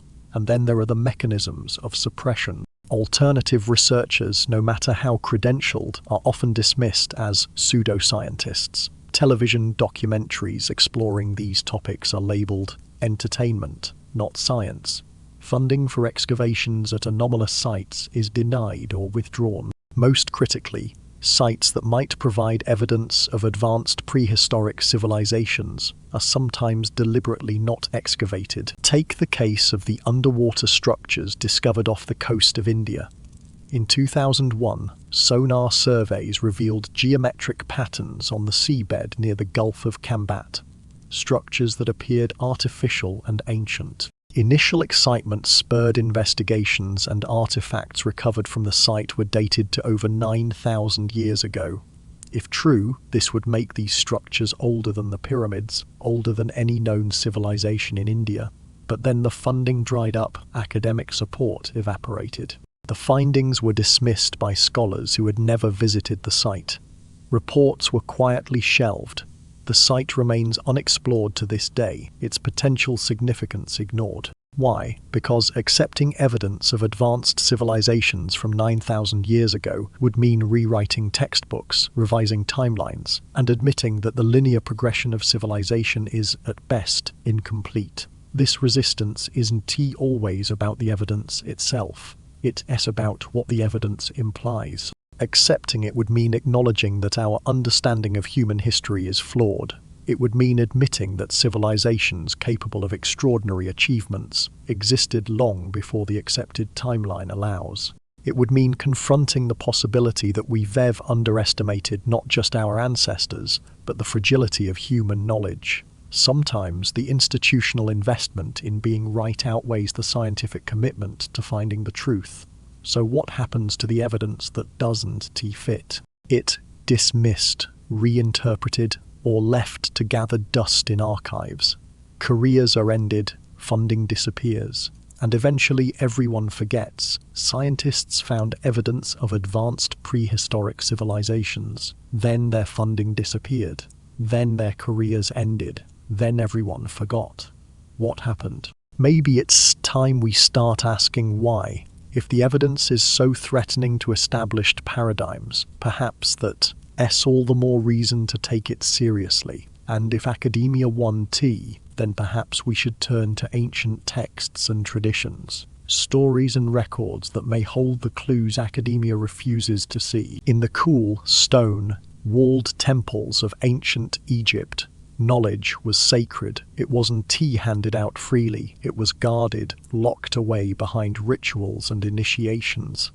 The Egyptian mystery schools, where Plato himself is said to have studied, were not public institutions. They were secretive organizations, shrouded in ceremony and symbolism. To gain access to their deepest teachings, initiates underwent years of preparation, tests of character, and the mastery of esoteric disciplines. Only then were they entrusted with the knowledge that had been preserved for millennia. The priests didn't see themselves as mere scholars. They were custodians of something far greater, knowledge passed down from an earlier age, from ancestors who may have lived before a great cataclysm. They told Solon about Atlantis. But what else did they know? What secrets remained unspoken, written not on papyrus but in symbolic language, meant to be understood only by those initiated into their mysteries? This wasn't unique to Egypt. Across cultures, the concept of hidden knowledge appears again and again. The Eleusinian mysteries in Greece promised profound revelations about the nature of life and death, but initiates were sworn to secrecy. To reveal what they had learned was punishable by death. The Pythagorean schools operated similarly, Mathematical discoveries, some of which hinted at the fundamental nature of the universe, were closely guarded. The Druids of ancient Europe preserved their teachings entirely through oral tradition, forbidding written records to ensure their knowledge could not fall into the wrong hands. In Tibetan Buddhism, there is the concept of terma, hidden teachings deliberately concealed to be rediscovered only when humanity is ready to understand them. But why hide knowledge? Why guard it so fiercely? The reasons are as relevant today as they were thousands of years ago. First, knowledge is power. Those who control it can wield authority over others, and priesthoods throughout history maintained their influence by gatekeeping information. To share it freely would have undermined their position. Second, some knowledge is dangerous in the wrong hands. The atomic bomb is a modern example of this principle, a scientific breakthrough that, once unlocked, changed the world in devastating ways. Ancient societies may have understood that certain truths, whether about the natural world, human nature, or the cosmos, could be as destructive as they were enlightening. Third, and perhaps most importantly, secrecy was a means of preservation. Civilizations rise and fall, but oral traditions, myths, and mystery initiations can pass knowledge through generations, even when written records are lost. By encoding their wisdom in rituals, symbols, and stories, ancient cultures ensured it would survive even the worst catastrophes. Take Greek mythology, for example. At first glance, these stories seem like fanciful tales of gods and heroes. But beneath the surface, they contain deep astronomical knowledge. The myth of the ages, for instance, encodes the precession of the equinoxes, a 26,000-year cycle of the Earth's wobble on its axis. Egyptian creation myths appear to describe not just spiritual truths, but the properties of matter and energy expressed in symbolic language. Hindu texts, too, are astonishingly precise. Their descriptions of cosmological time periods align with modern calculations of galactic cycles. Alchemy, often dismissed as pseudoscience, was not merely the search for turning lead into gold. Its texts used symbolic language to encode chemical processes and spiritual insights, knowledge that would have been dangerous or incomprehensible if made public. The symbols and metaphors were a code, decipherable only by those who had the context to understand them. Which brings us to a provocative question. What if the most important knowledge about Atlantis, about prehistoric civilizations, was never meant to be written down at all? What if Plato's Critias dialogue was left unfinished, not because he lacked time or interest, but intentionally because he realized he was revealing too much? What if the details were meant to be transmitted only through initiation into mystery schools, preserved for those deemed ready to receive them? This idea isn't as far-fetched as it seems. Even today, knowledge is often controlled. Governments classify information for national security. Corporations guard trade secrets. Academic research is locked behind paywalls. Access to knowledge has always been a form of power, and those in power have always controlled it. Why would ancient civilizations be any different? Mystery school traditions worldwide speak of a golden age, a time when humanity possessed complete knowledge of the cosmos, of Earth, and of themselves. This age ended in catastrophe, floods, fire, earthquakes, the destruction of everything. But the knowledge wasn't lost entirely. It was divided, fragmented, and hidden among different priesthoods and cultures, ensuring that some of it would survive the fall.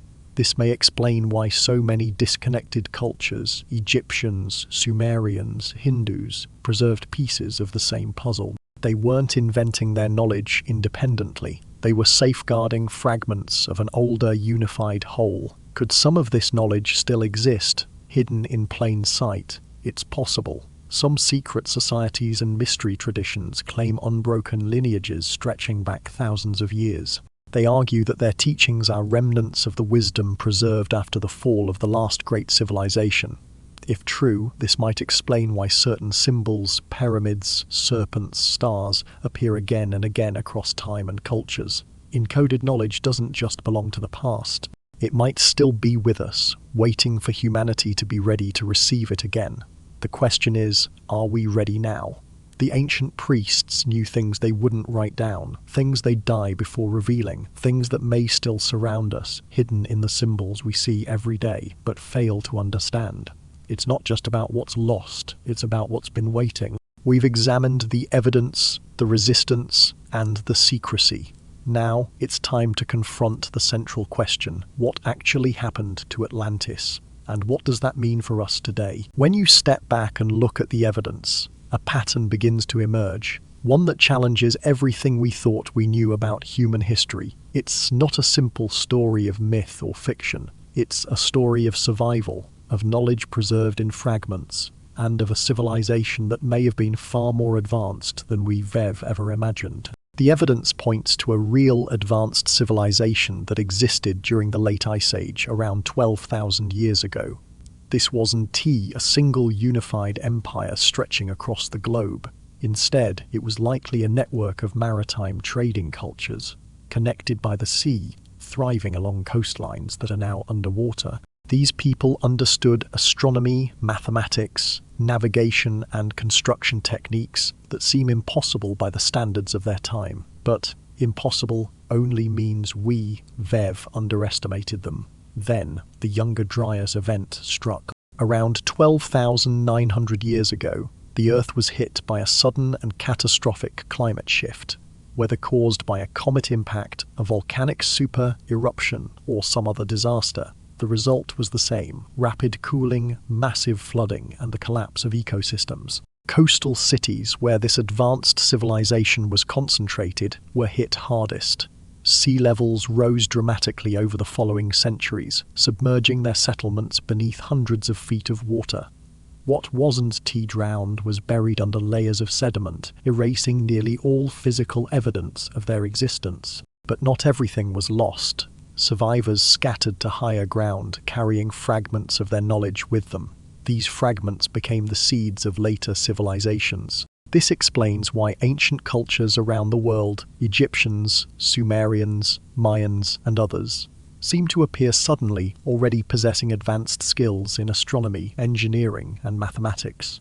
They weren't starting from scratch, they were building on the remnants of something older. The similarities between these cultures are striking. Pyramids in Egypt, Mesoamerica, and Asia, megalithic structures aligned with celestial events, myths of great floods and golden ages.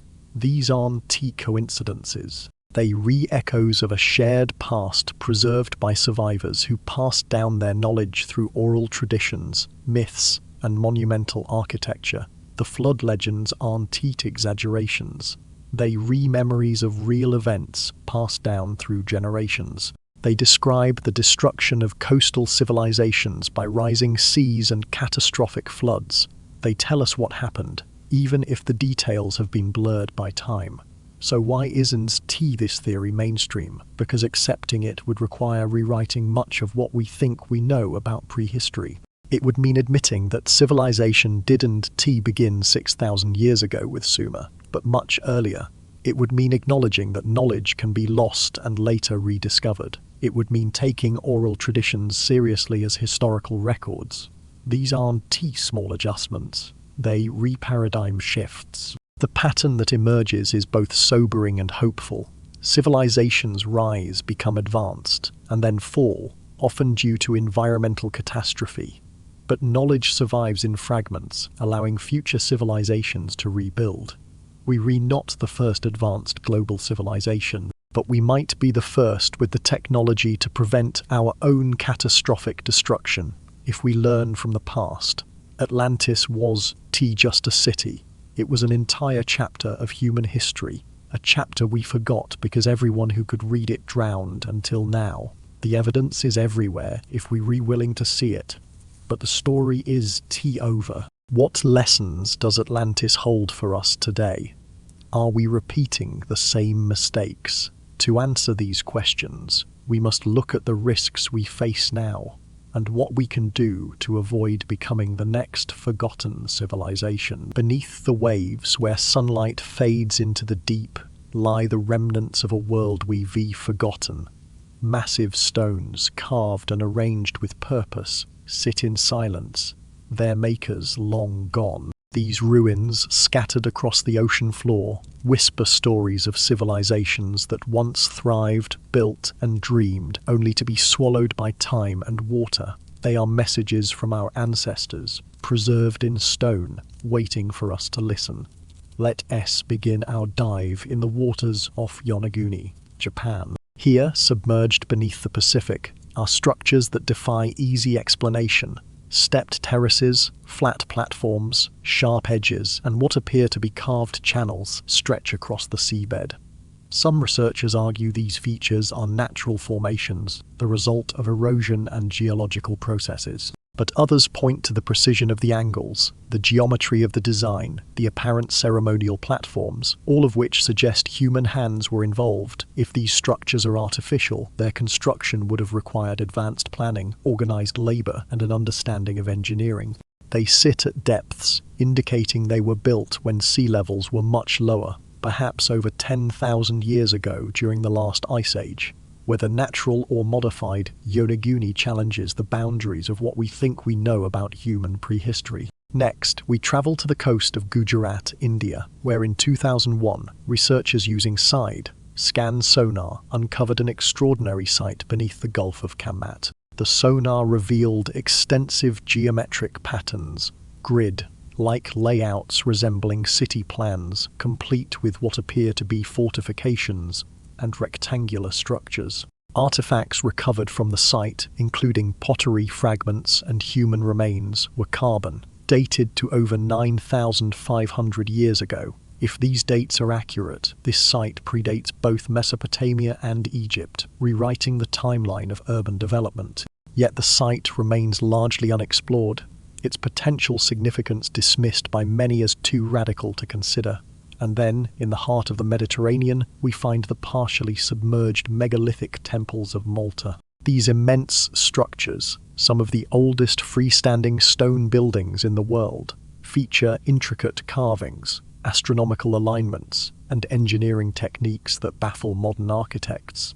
The temples were built to align with solstices and equinoxes, suggesting their builders had a deep understanding of celestial cycles. Some of these structures now sit partially underwater, evidence of rising seas encroaching on human settlements over millennia.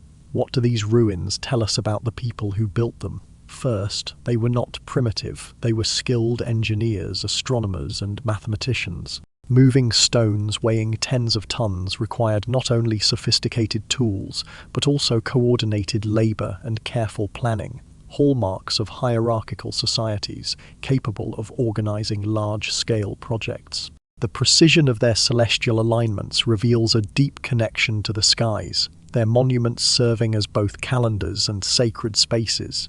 Second, they were coastal people. They built near the water, relying on it for trade, food, and transportation. But in doing so, they made themselves vulnerable to rising seas, to tsunamis, to the sudden catastrophic changes that history tells us can and do occur. These weren't simple societies. They had families, religions, and technologies. They told stories, sang songs, and built monuments they believed would stand forever. Yet forever isn't guaranteed. Their cities, their languages, their cultures, all lost. What we have left are the stones, silent but enduring. The tragedy of these ruins is that they are like a burned library. We know there was knowledge here, but we can't read it. The words are gone, the languages are extinct. All that remains is the knowledge that knowledge existed, a faint echo of a world we can no longer fully understand. Under the ocean right now are pyramids, temples, and cities older than recorded history. They resending us a message: we built to last and we still fell. Donned to make our mistakes. These ruins warn us not just about the fragility of civilizations, but about the forces that can bring them down. Forces we are still vulnerable to today. But what were those mistakes? And are we repeating them? To answer, we must examine the patterns of their rise and fall, and how closely they mirror our own trajectory. Plato's account of Atlantis isn't just a story of floods and earthquakes, it's a story of hubris. He described Atlantis as a society that began with virtue and justice, but was eventually consumed by its own ambition. At first, the Atlanteans lived in harmony with nature and each other, balancing their vast wealth with fairness and moderation. They were a people blessed by the gods, with incredible resources, advanced technology, and great power. But power changed them. Plato writes that Atlantis grew corrupt over time. They became materialistic, obsessed with wealth and conquest. Their leaders descended from Poseidon, lost the divine portion of their nature, and became filled with lawless ambition and power. They expanded their empire aggressively, conquering other lands, enslaving other peoples, and believing themselves invincible. Their arrogance blinded them, and their unsustainable practices left them vulnerable. Zeus, seeing their moral decay, decided to punish them. That's where Plato's account ends abruptly, but the message is clear. Atlantis didn't fall because of a flood, it fell because it lost its way. Whether this detail came from historical sources or Plato's own imagination, it carries a timeless lesson. Advanced technology, resources, and power mean nothing without wisdom. Without careful stewardship, they lead not to progress, but to destruction.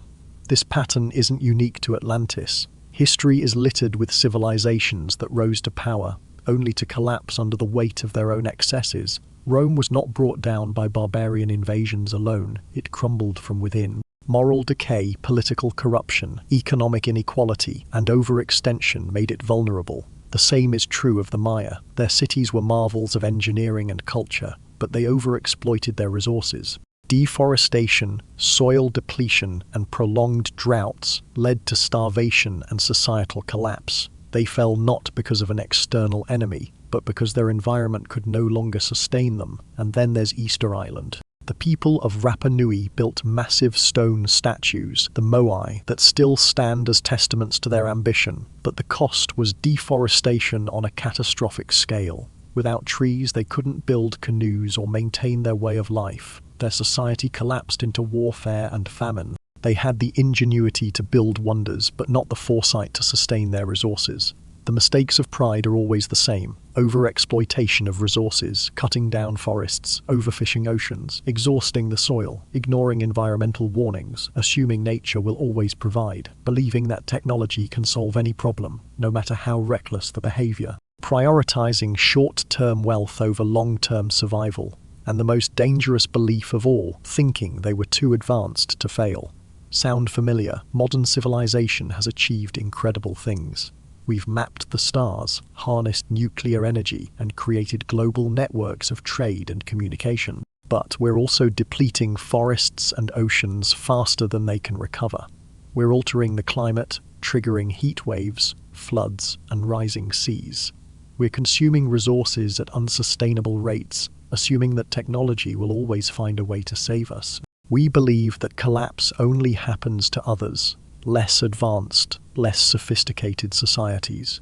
We tell ourselves we're different, are we? Or are we like the Atlanteans, aware of the dangers but unwilling to make the changes needed to avoid them? Convinced that our ingenuity and technology will overcome any crisis without requiring us to fundamentally alter our behavior, believing that our civilization is too big, too complex, too important to fall. Hubris is a universal story. Every great civilization believed it was the exception. Every great civilization ignored the warning signs. Every great civilization thought it could last forever, until it didn't. Now we study their ruins. Plato might have included the moral corruption of Atlantis, not as a historical detail, but as a warning. Whether or not Atlantis existed as he described, the lesson is real. Civilizations don't usually fall to external enemies. They fall because internal corruption and unsustainable practices weaken them until external pressures, environmental, military, economic, become fatal. The ruins beneath the ocean and the stories passed down for generations are trying to tell us something. The dangers aren't new, the warnings aren't new, but are we listening? Understanding the mistakes of past civilizations only matters if we're willing to apply those lessons to our own. What threatens us now? Are we making the same errors that destroyed Atlantis? To find out, we must examine the specific risks we face, and whether we have the wisdom to avoid becoming the next forgotten civilization. Imagine a time thousands of years from now, the ruins of our cities now submerged beneath the waves, are being explored by a future civilization. They sift through the remains of skyscrapers and bridges, trying to piece together what happened to us. They find fragments of our technology, our writings, our art, but no clear answers. They wonder why we, with all our knowledge and power, could save ourselves. This isn't just a thought experiment.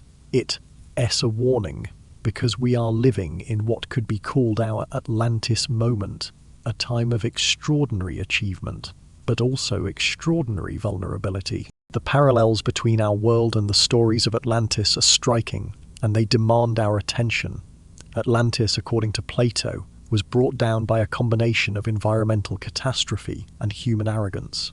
Today, we face environmental challenges on a scale the ancient world couldn't have imagined. Climate change is accelerating faster than anything experienced in millennia. While the melting of Ice Age glaciers was a natural process, today we are the ones accelerating the melting of Greenland and Antarctica. Global sea levels are rising, and nearly 40% of humanity lives in coastal areas. Like the Atlanteans, we've built our greatest cities, New York, Shanghai, Mumbai, Tokyo, on the edges of the ocean. We've made ourselves vulnerable to the very waters we depend on.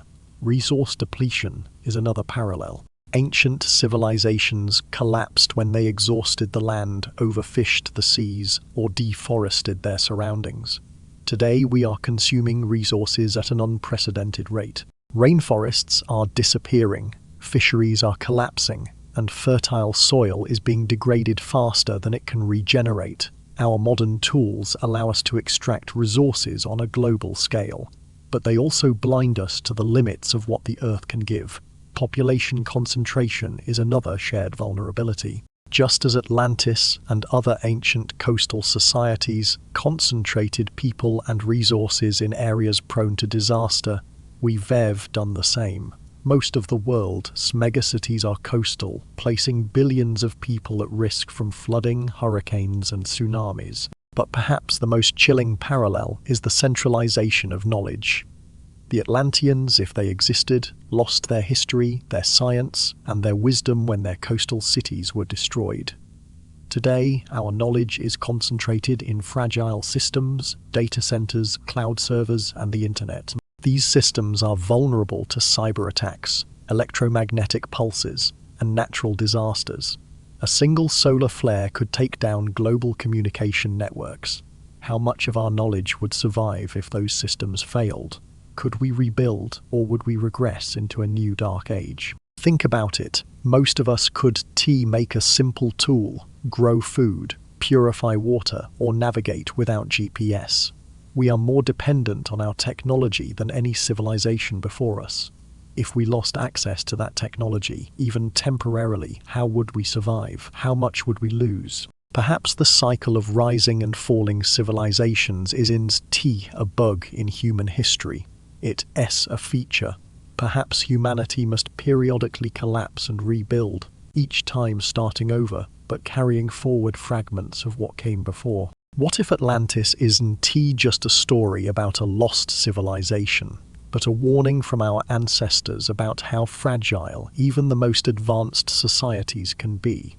Here's the critical difference. We are the first civilization to be aware of the cycle. We have the historical and geological evidence. We know what happened to the civilizations that came before us. We can choose differently. We can build sustainably instead of assuming infinite resources. We can preserve knowledge redundantly, so it isn't lost in a single catastrophe. We can prepare for the disasters we know are coming, rather than acting as though we immune. Acknowledging that we're not the first advanced civilization is defeatism. It's humility. It's recognizing that we stand on the shoulders of forgotten giants. Respecting their memory means learning from their failures, not repeating them. The real forbidden knowledge isn't a map to Atlantis or a lost technology. It's the understanding that civilizations, no matter how advanced, are fragile. Accepting that fragility isn't a sign of weakness. It's the first step towards survival. Your children might one day explore the ruins of our drowned cities and ask why we could save ourselves, unless we start listening to the warnings of Atlantis and the lessons of history right now. The time to act is not tomorrow, it is today. Despite all that we've uncovered, the story of Atlantis and the lost civilizations it may represent remains filled with questions. These aren't questions born of idle speculation. They re the gaps left behind by fragmented evidence, unexplored territories, and the limits of what we currently know. And it's important to admit this. The more we learn, the more we realize how much is still hidden, just out of reach. Let us start with the most obvious mystery, Atlantis. Location. We've explored potential candidates, the Azores, Doggerbank, the Gulf of Kamat, Santorini, and more. Yet no single site matches Plato's description in full. It is possible that his account was a composite of multiple lost places distorted by time and retelling. Or perhaps the ruins of Atlantis truly do exist, waiting beneath hundreds of feet of ocean. Consider this.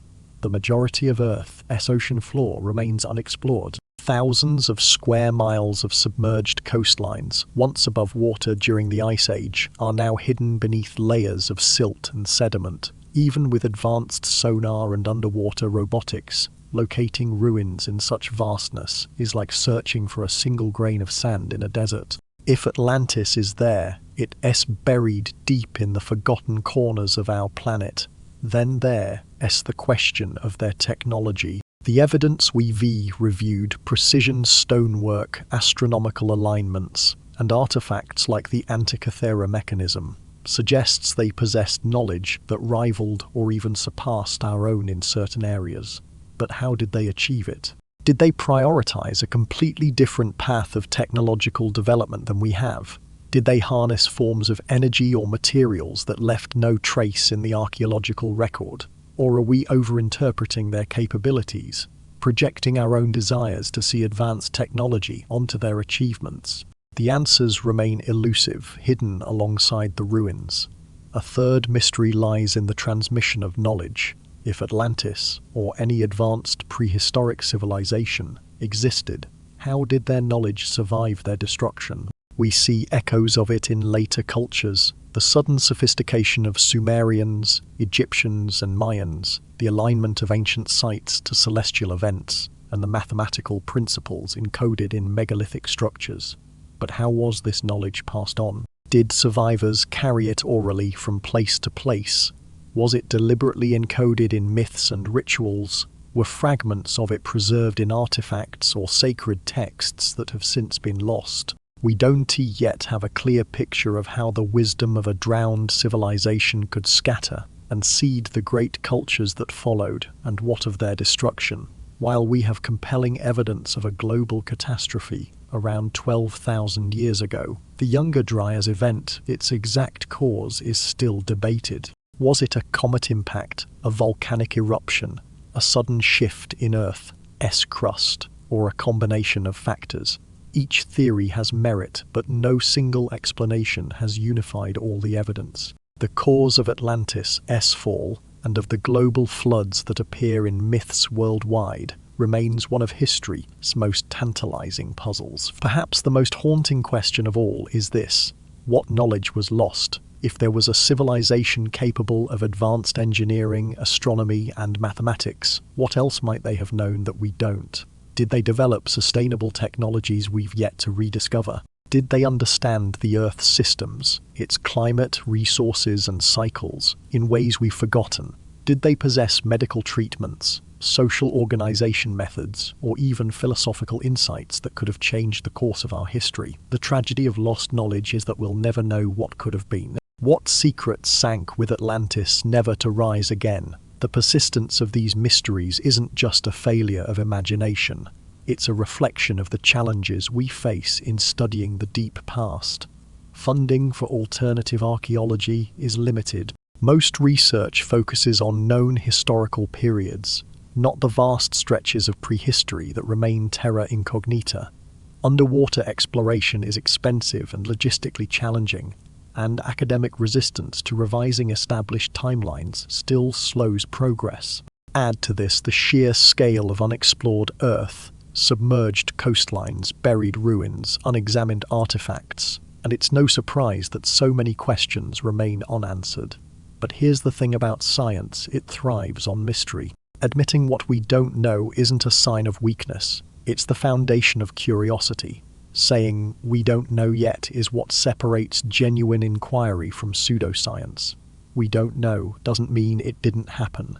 It means we need more evidence, better tools, and a willingness to keep asking questions. Perhaps the ultimate lesson from Atlantis is this: some knowledge, once lost, may be beyond recovery, and that's why preserving what we know today is so vital. The ruins under the sea are a warning. They remind us that history can slip through our fingers, that civilization is fragile, and that forgetting isn't just about the past, it endangers the future. We may never find Atlantis. The ocean might keep its secrets forever. But if we've learned anything from this journey, it's that the act of searching is what matters most. Because even if we can't find all the answers, we can still ask better questions, questions that help us understand not just where we came from, but how we can protect where we are going. The search for Atlantis is no longer confined to myths and speculation.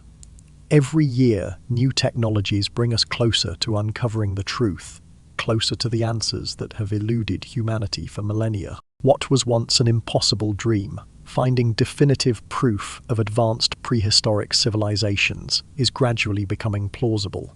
It's not a question of if we have the tools, it's a question of whether we'll use them. Archaeology is being transformed by cutting-edge methods. LiDAR technology, which uses laser pulses to map terrain hidden beneath dense vegetation, has already revealed entire Mayan cities that were previously unknown, buried under jungle canopies. The same technology is now being adapted for shallow water surveys, allowing researchers to map submerged coastlines and uncover the remains of ancient settlements drowned by rising seas. Ground-penetrating radar offers another breakthrough, capable of detecting buried structures without disturbing the ground. With this tool, archaeologists have uncovered ancient cities and temples hidden beneath modern towns and farmland. Meanwhile, satellite photography, using light spectra invisible to the human eye, can identify ancient roads, foundations, and even agricultural systems that have been buried for thousands of years. And then there's underwater exploration. Robotics has advanced to the point where deep sea sites can now be explored at a fraction of the cost of earlier expeditions. High-resolution sonar imaging allows us to map the ocean floor in unprecedented detail, revealing structures that might otherwise remain obscured by sediment or water depth. The tools to explore the depths are no longer science fiction. They re-here, and they re-waiting to be used. Some of the most promising locations are already under investigation. Off the coast of Cuba, sonar surveys have revealed geometric patterns on the ocean floor, patterns that resemble city grids. These formations, if artificial, could date back to a time when sea levels were much lower, potentially linking them to the Ice Age. The Azores platform in the mid-Atlantic, once above water during the Ice Age, shows geological evidence of having been habitable land. Could it have hosted the civilization Plato described? Newly discovered underwater structures near North Africa also hint at the possibility of ancient settlements, now lost to the waves. On land, ongoing excavations at Göbekli Tepe in Turkey are rewriting history with every new discovery. Carbon dating has already placed its construction at 9,500 BCE, but deeper layers suggest even older, more advanced phases of construction. What else lies beneath, waiting to challenge our understanding of prehistory? The possibilities extend beyond physical sites. Ice, core samples, which preserve atmospheric data going back hundreds of thousands of years, could hold evidence of industrial activity in deep prehistory. Ancient texts stored in places like the Vatican archives or remote monasteries might contain references to lost civilizations that remain untranslated or misinterpreted. Indigenous oral traditions, often dismissed as mere mythology, could provide accurate historical information if studied seriously and respectfully. Crowd-funded archaeology is also changing the game.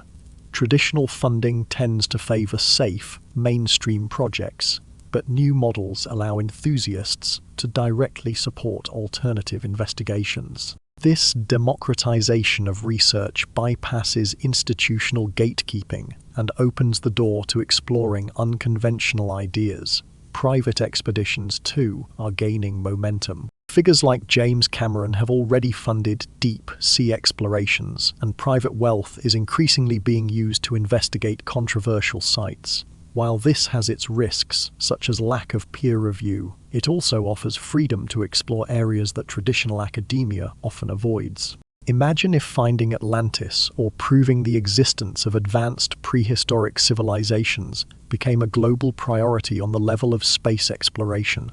What if international cooperation, advanced technology, and substantial funding were directed toward these mysteries? The evidence is already out there, the technology exists. All that's missing is the will to look. Right now, at the bottom of the Atlantic, there might be a pyramid, or a library, or a device that could rewrite the story of human history. We have the tools to find it. The question is, do we have the courage to ask the hard questions? Do we have the curiosity to search where others won? Do we have the determination to uncover the truth? As we look forward to these discoveries, we must also ask ourselves, what would finding Atlantis mean for humanity? How would it change the way we see ourselves, our history, and our future? Those answers might be the most transformative of all. Imagine waking up tomorrow to breaking news. An underwater city has been discovered, perfectly preserved beneath layers of sediment.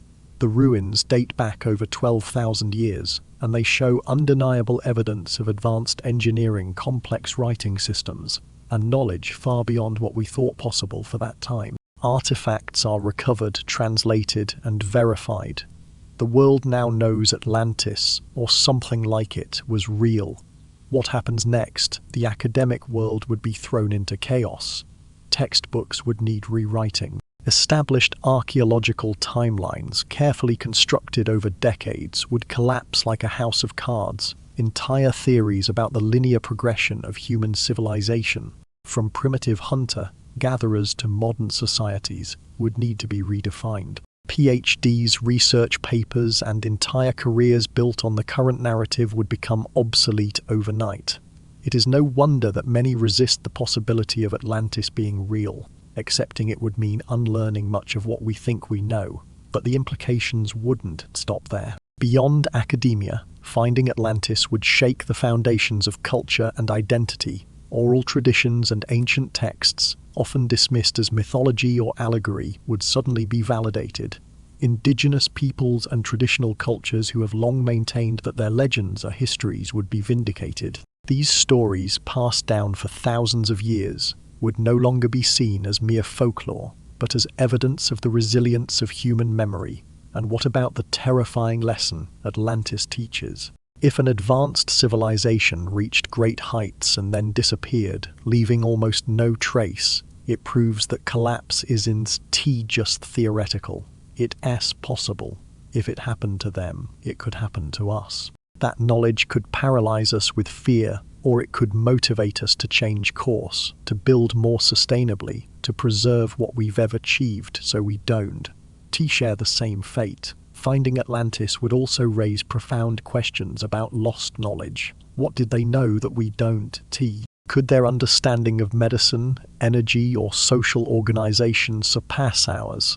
Some believe that Atlantean survivors encoded fragments of their knowledge in myths, mathematics, and monuments, but we've yet to decode it fully. What if we could?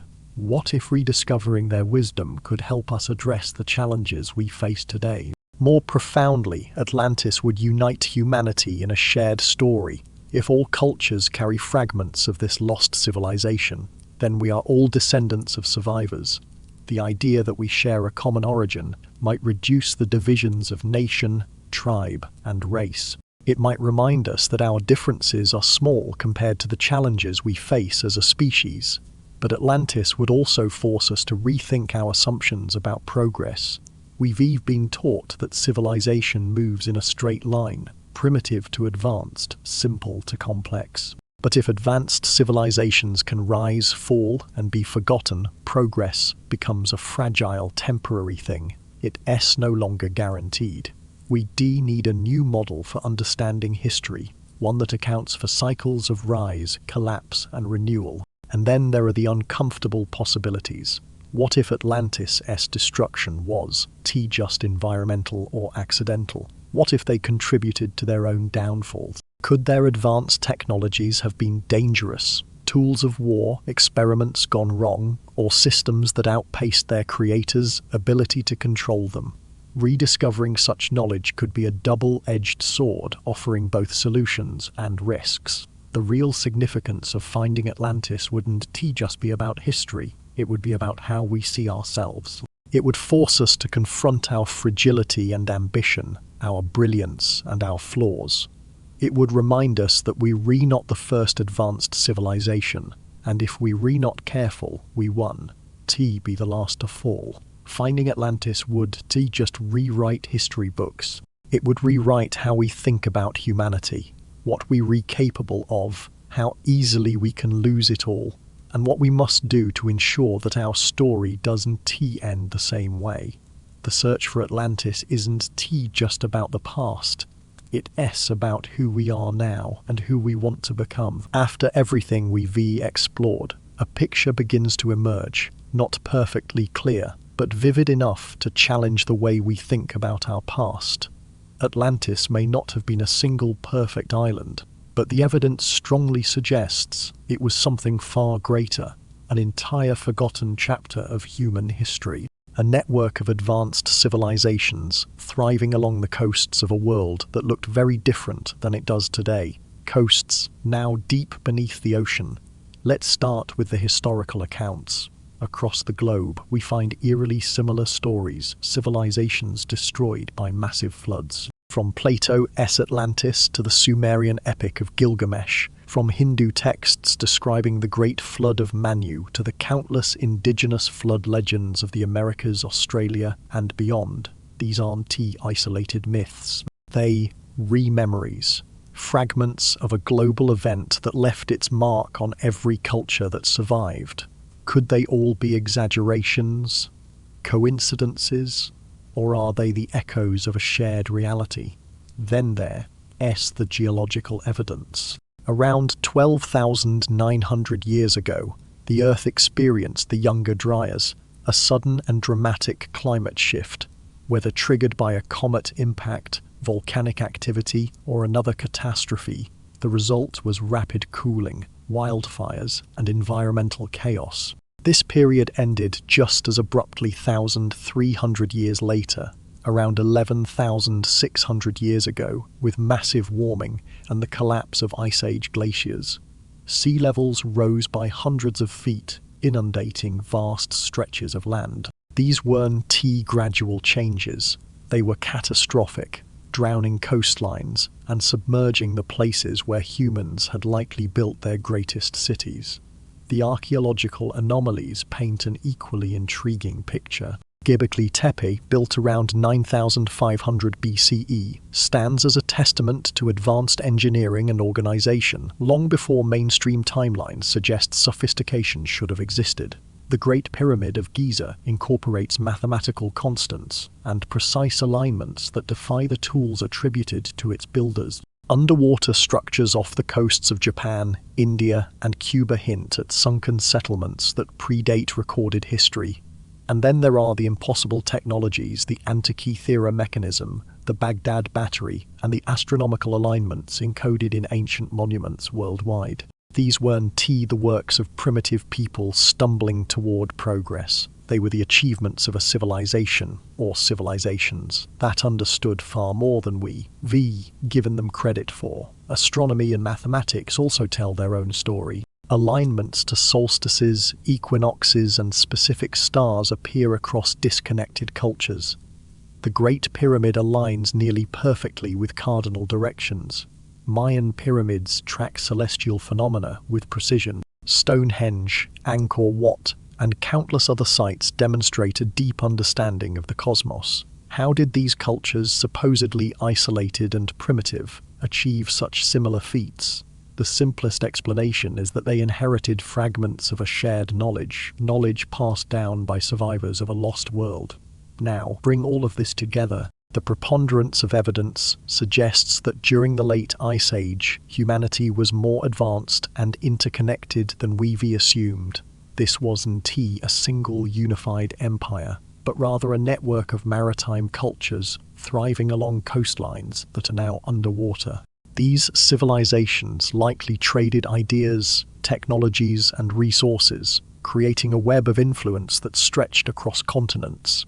They understood navigation, astronomy, and engineering. They built cities, temples, and monuments. And then, around 12,000 years ago, they were destroyed. The Younger Dryas event marked their end.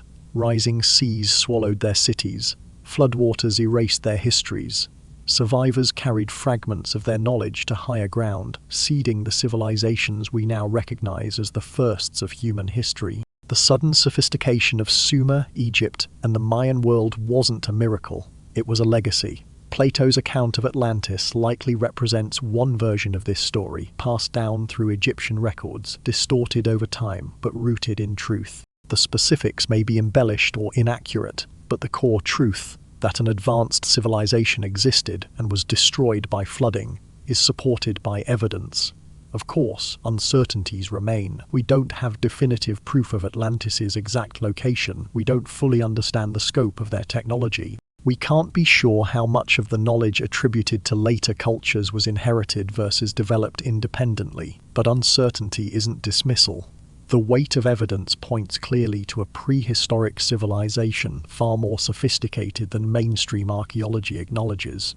Why is this resisted so strongly? Because accepting it means revising our timelines. It means admitting we've underestimated our ancestors. It means acknowledging that oral traditions may hold more historical value than we've given them credit for.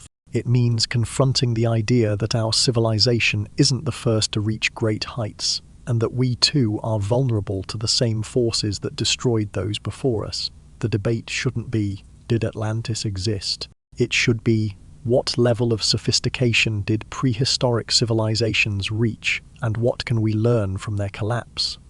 Framing the question this way doesn't just open the door to progress, it demands it. Atlantis existed, not as a perfect island utopia, but as a representation of an entire forgotten age of human achievement, drowned by rising seas, buried beneath our assumptions, and waiting to remind us that we've been wrong about who we are and where we came from. Civilizations, like living organisms, seem to follow a natural rhythm: birth, growth, maturity, decline, and death. It's a pattern as old as history itself, and yet it's one we struggle to accept. Modern Western thought clings to the idea of linear progress, the belief that humanity advances in a straight line from primitive to sophisticated, from ignorance to enlightenment. But what if that is not how history works? What if progress is not an endless upward trajectory, but a series of cycles? This idea isn't new. Ancient Eastern philosophies, from Hinduism to Taoism, have long embraced the concept of cycles, of destruction giving way to renewal, of history repeating itself in patterns we can always see. And the evidence we've explored throughout this journey suggests they may have been right. Civilizations rise, achieve greatness and fall, only to leave behind fragments that the next cycle builds upon. It's not a comforting thought, but it might explain more about human history than we like to admit. Consider the collapse of Bronze Age civilizations around 1200 BCE. In a matter of decades, advanced societies across the Mediterranean and Near East, Mycenaeans, Hittites, Minoans, fell into darkness. Trade routes vanished, literacy declined, and monumental cities were abandoned. The causes weren't singular, they were cascading. Climate change led to droughts. Droughts led to famine. Famine led to instability, uprisings, and invasions. It wasn't one catastrophe, it was many converging at once. The Western Roman Empire is another example. By the 5th century CE, its infrastructure was overextended, its economy weakened by inequality, its political system rife with corruption. When external pressures like barbarian invasions struck, the weakened empire could withstand them. Its citizens didn't wake up one morning knowing they lived in the final days of Rome. Collapse happens gradually, then suddenly, by the time it's obvious, it's too late to stop.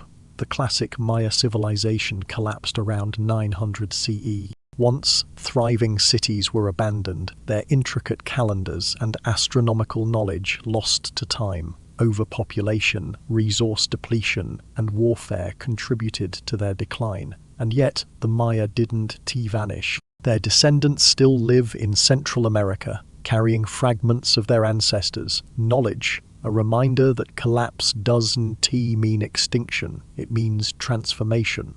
The pattern repeats.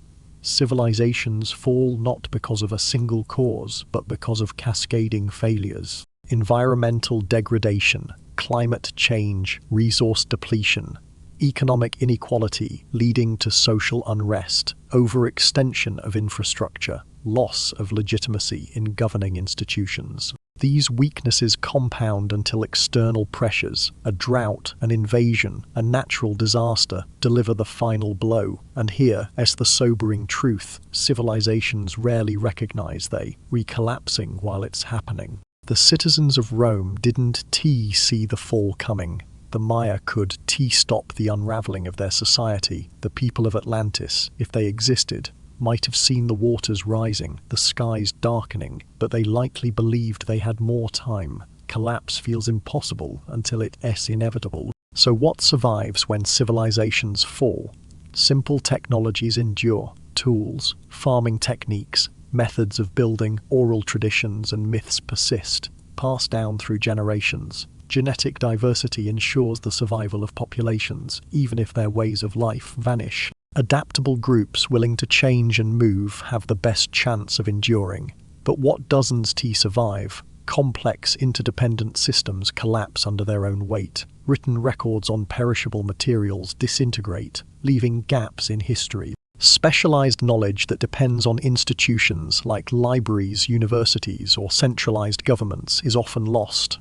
Urban populations that rely on intricate supply chains are the most vulnerable, unable to adapt when those chains break. And yet, there's hope. While civilizations rise and fall, knowledge can accumulate across cycles if it's preserved. Each new civilization has the potential to start from a higher baseline, building on the fragments left behind by its predecessors. This is why the Atlantis story matters. It's not just a myth of destruction, it's a lesson from survivors. They wanted future generations to understand what brought them down, so we wouldn't repeat their mistakes.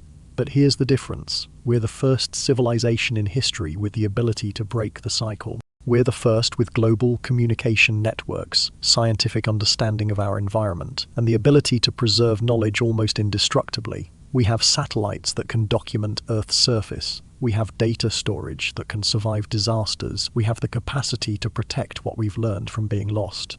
And yet, we're also more interconnected and therefore more fragile than any civilization before us. A single catastrophic event like an asteroid impact or a climate tipping point could ripple through our systems in ways we can't predict.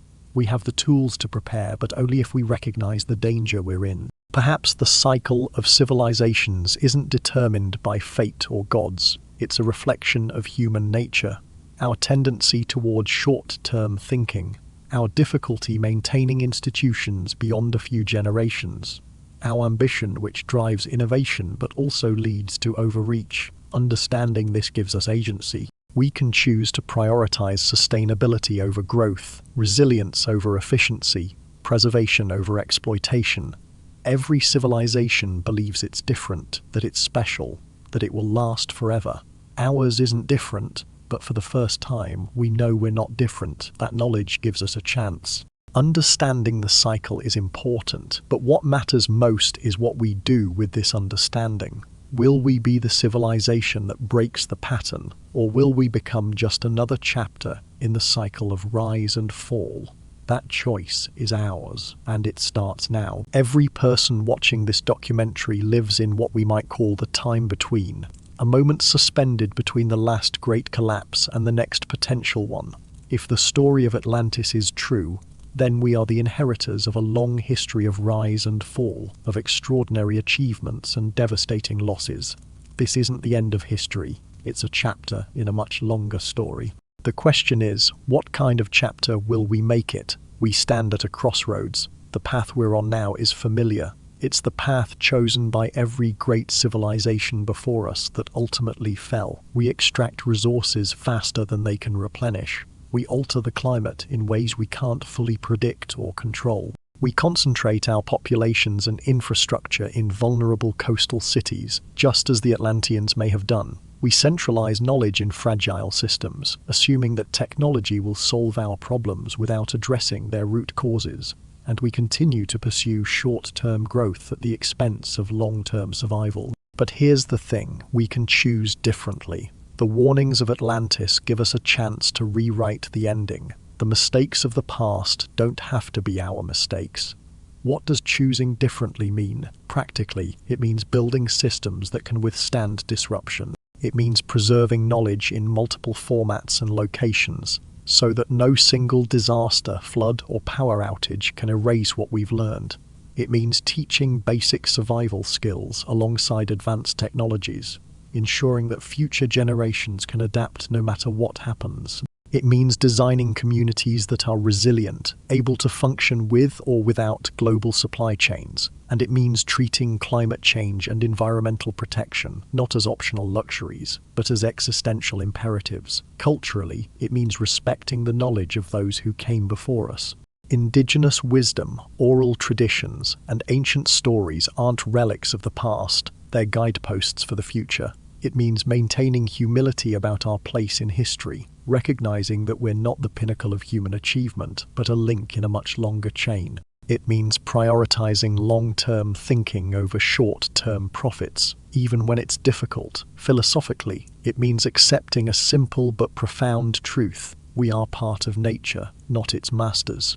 Progress isn't inevitable. What we build might not last forever, but that doesn't mean our efforts are meaningless. There's meaning in trying, in striving, in doing our best despite uncertainty. The Atlanteans may have believed they were invincible. We don't have to make the same mistake. This isn't just about governments or scientists or archaeologists. This is about all of us. Each person has a role to play. Not everyone needs to decode ancient texts or dive to the ocean floor, but everyone can do something. Preserve knowledge, pass on skills, support sustainable practices, stay curious about where we came from, remain humble about where we're going. You might hear all of this and think, what's the point? Collapse is inevitable, so why try? But this is the wrong question. Even if collapse occurs, and it might not, the choices we make now will determine how many people suffer, how much knowledge is preserved, and how quickly recovery begins. These stakes matter. What we do now matters. Atlantis isn't just a lost city, it isn't just a lost civilization, it's a mirror, a reflection of our own ambition, creativity, and flaws. The Atlanteans built wonders and lost everything, but they didn't leave us empty-handed. They left us warnings, encoded in legends, preserved in myths, buried beneath the ocean. They tried to teach us, across the vast gulf of time, what they learned too late, that no civilization is immune, that nothing lasts forever, and that hubris is the most dangerous enemy of all. The greatest tragedy would be ignoring their message. To repeat their mistakes after they went to such lengths to warn us would be the ultimate failure. The choice is ours. Every generation faces this choice to learn from the past or to be condemned to repeat it. Atlantis fell so that we might rise. They failed so that we might succeed. Their story ended in water and silence. How will ours end? That depends on what we do next. Imagine living your entire life, raising children, building something beautiful, creating memories and wisdom to pass on. Imagine pouring your heart into art, into philosophy, into learning, and then imagine it all disappearing, not just fading, but being erased so completely that no one remembers your name, no one knows what you created. Your language, your stories, your dreams, all of it gone, as if you never existed. This is what happened to the Atlanteans, if they existed, and not just to them, but to countless others throughout deep history. Cities that once echoed with laughter and music are now silent ruins beneath the waves. Languages that once expressed love, philosophy, and poetry are lost forever. Names that were once famous have vanished, their legacies buried under layers of earth and time, generations of human effort. Technologies that took centuries to develop, ways of understanding the world that were brilliant and unique, simply ceased to exist. It's not just sad, it's terrifying. It forces us to confront a truth most of us avoid, that civilizations, like people, are mortal. They live, they grow, they achieve, and then, inevitably, they pass away. Atlantis is a story about memory, but it's also a story about forgetting, and that's what makes it so haunting. Why does remembering matter? Why should we care about people who lived thousands of years ago, who left behind so little that we can even be sure they were real? The answer begins with justice. These were people who lived, loved, struggled, and achieved things. They mattered. They deserved to be remembered, not because they were human. Forgetting them is an injustice, but it's not just about them, it's about us. Remembering matters because of the lessons they learned, the wisdom they earned through trial and error. Forgetting wastes their suffering.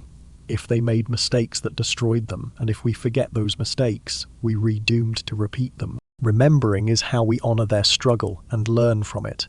Remembering also brings humility. The Atlanteans were probably not so different from us. Ambitious, creative, confident in their achievements, and yet they disappeared. Recognizing that we could be forgotten too forces us to value what we have. It forces us to ask, what will we leave behind? Will anyone remember us in 12,000 years? And finally, remembering connects us. It reminds us that we're part of an unbroken human chain stretching back tens of thousands of years. The people who built those underwater cities weren't aliens or mythical beings. They were us, just living in a different time. They looked at the same stars, felt the same emotions, asked the same questions about life and death. Honoring their memory connects us to something larger than ourselves. How do we remember? Archaeology gives us physical evidence. Stones that survive when everything else is lost. Mythology preserves stories even when the literal truth is forgotten. DNA carries traces of ancient migrations and relationships, linking us to people we'll never meet. Geology records catastrophes, embedding the story of the Earth's violent past in its layers. And perhaps human consciousness itself carries something deeper, an intuitive memory that transcends time, a sense of connection to those who came before. There is a beautiful paradox here. By investigating Atlantis and other lost civilizations, we're keeping them alive. Every time someone tells the story, every time a researcher maps the ocean floor, every time a documentary explores the mystery, these forgotten people are remembered again, even if incompletely. Their lives, their struggles, their achievements are pulled out of the shadows and into the light. Perhaps memory is the only immortality that matters. Buildings crumble, bodies decay, but stories can last forever, as long as someone keeps telling them. Atlantis might be physically gone, but as long as we search for it, wonder about it, and learn from it, it hasn't been completely erased. This documentary itself is an act of remembrance. By watching it, you've participated in keeping alive the memory of people who lived 12,000 years ago. You've crossed the vast gulf of time to honor ancestors I'll never know, but who shaped the world you inherited. They are no longer forgotten. And in a small but real way, by remembering them, you've resurrected them. Right now, someone is living their life, building something they hope will last. In 12,000 years, will anyone remember them? Will anyone remember us? That depends on whether we learn to preserve more than just stone. That depends on whether we take the lessons of Atlantis to heart. Having honored the memory of those who came before, we now turn to the living. What do we carry forward from this investigation? Not just as knowledge, but as responsibility. What can we preserve? And how can we ensure that our story doesn't end the same way? The story of Atlantis doesn't end here. In fact, it doesn't end at all. It continues, not just in the ruins beneath the waves or the fragments of ancient myths, but in the choices we make every day to learn, preserve, and act. What we carry forward from this investigation is just knowledge. It's responsibility. Responsibility to remember the past, to apply its lessons, and to ensure our own civilization doesn't become another forgotten chapter in history. We began this journey by unraveling what Atlantis represents, an echo of a lost world, a cautionary tale, and a mirror reflecting our own fragility. Along the way, we learned much more than facts about ancient structures or geological events. We uncovered perspectives that reshape how we see ourselves and our place in the long arc of human history. First, we learned that history is far longer and more complex than we've been taught. The traditional narrative that civilization began 6,000 years ago with Sumer and progressed linearly to us no longer holds up under scrutiny. The evidence suggests that human achievement stretches back into deep time, encompassing rises and falls we're only beginning to understand. Recognizing this expanded timeline changes everything. It humbles us. It forces us to see ourselves not as the pinnacle of progress, but as part of a much larger story, one in which we are both the inheritors of forgotten greatness and the potential authors of future loss. Second, we learned to take oral traditions and ancient texts seriously. These aren't just stories, they repositories of memory encoded in symbolic language. For too long, we've dismissed myths as fantasy, ignoring the possibility that they carry genuine historical truths. This dismissal is not only intellectually lazy but also culturally arrogant. The wisdom of our ancestors, whether it's preserved in myths, rituals, or oral traditions, deserves respect. It's a thread connecting us to those who lived and learned before us. Third, we learned that civilizational collapse is real. It has happened before. It can happen again. This isn't pessimism, it's realism. Civilizations are fragile. They rise through ingenuity and cooperation, but they can fall through arrogance, overreach, and neglect. Accepting this fragility isn't a sign of despair. It's the first step toward building resilience. Fourth, we learned that knowledge can be completely lost. Technologies, languages, philosophies, and ways of life that once defined entire civilizations have vanished. This is as terrifying as it is motivating. It reminds us how precious knowledge is and how crucial it is to preserve it, not just in digital formats, but in physical, oral, and redundant forms that can withstand catastrophe. Fifth, we've seen that there is so much more to uncover. Underwater archaeology, alternative investigations, and interdisciplinary research could reveal extraordinary insights into our deep past if they properly funded and supported.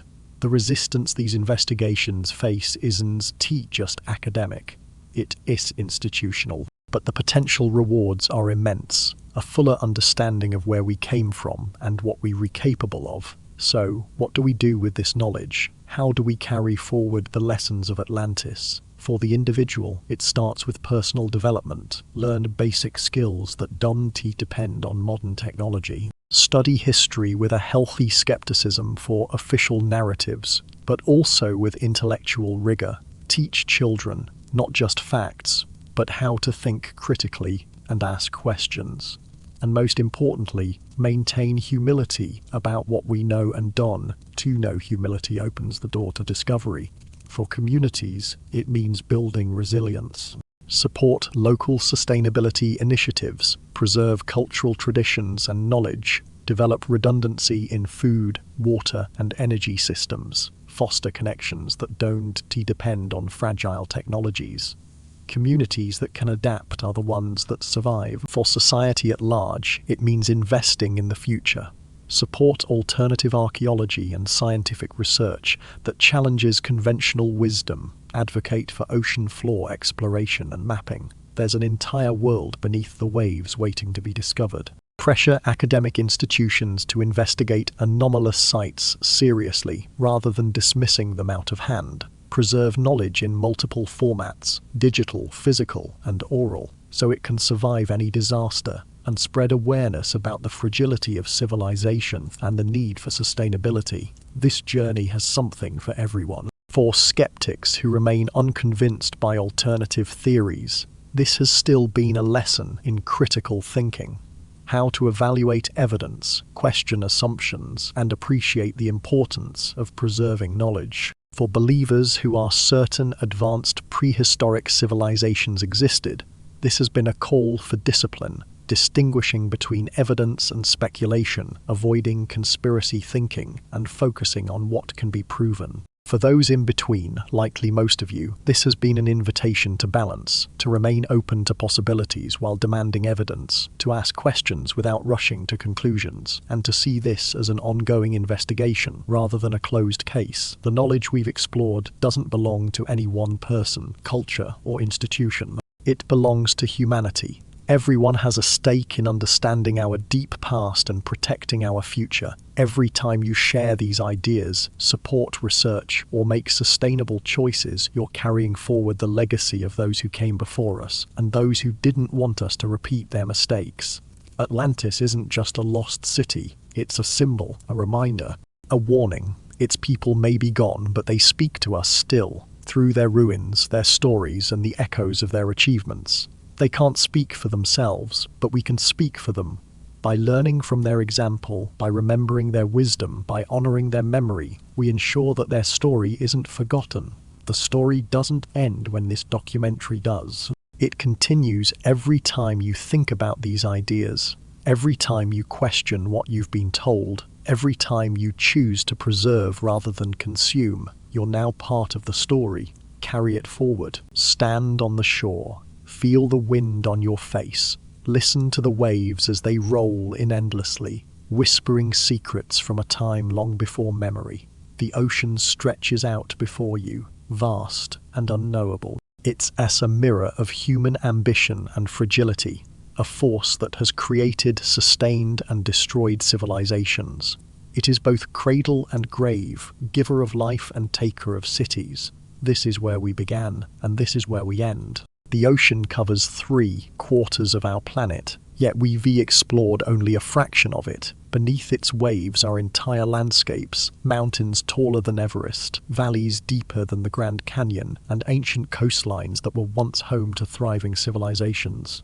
It is a patient force. It takes everything eventually, stone by stone, memory by memory, but it also preserves. In the cold, dark depths, where sunlight cannot reach, the ocean protects what it has claimed. It waits for those bold enough, curious enough, patient enough to seek its secrets. This documentary has been a journey. We began with a mystery, the legend of Atlantis, a story that has captivated humanity for millennia. We followed the threads of evidence, ancient texts, underwater discoveries, geological catastrophes, and cutting-edge science. We wrestled with resistance, with forbidden knowledge, and with the uncomfortable parallels between ancient collapse and modern fragility. And now, after all we've explored, we stand again at the edge of the ocean, with more questions answered, and still more remaining. Perhaps the point was never to definitively prove Atlantis existed or pinpoint its exact location. Perhaps the point was the search itself, the willingness to question, to explore, to imagine possibilities beyond the boundaries of conventional wisdom. The story of Atlantis isn't just about a lost city. It's about what the search for that city reveals about us, our need for meaning, our drive to connect with those who came before, and our fear that we too might one day be forgotten. The ocean still holds its secrets, and every year we come closer to unlocking them. Technology improves, new sites are discovered. The mysteries of the deep grow clearer, piece by piece. Perhaps one day we'll find the physical remains of Atlantis, a city preserved beneath the waves, its stones etched with the stories of the past. But even if we don't, the search has already given us something precious. Atlantis is a mirror. It reflects our ambition, our creativity, our mistakes, and our fragility. It warns us about hubris and reminds us that nothing is permanent except change itself. The rise and fall of civilizations are part of the human story, a cycle that we can break only if we learn from those who came before. Time is fleeting. We live such brief lives measured in decades if we're lucky, but our story is much larger than ourselves. We are part of a species that has been building, dreaming, and questioning for hundreds of thousands of years. The people who might have lived in Atlantis 12,000 years ago felt the same sun on their faces, gazed at the same stars, and wrestled with the same questions about life, death, and meaning. They re-gone now, but we re-here.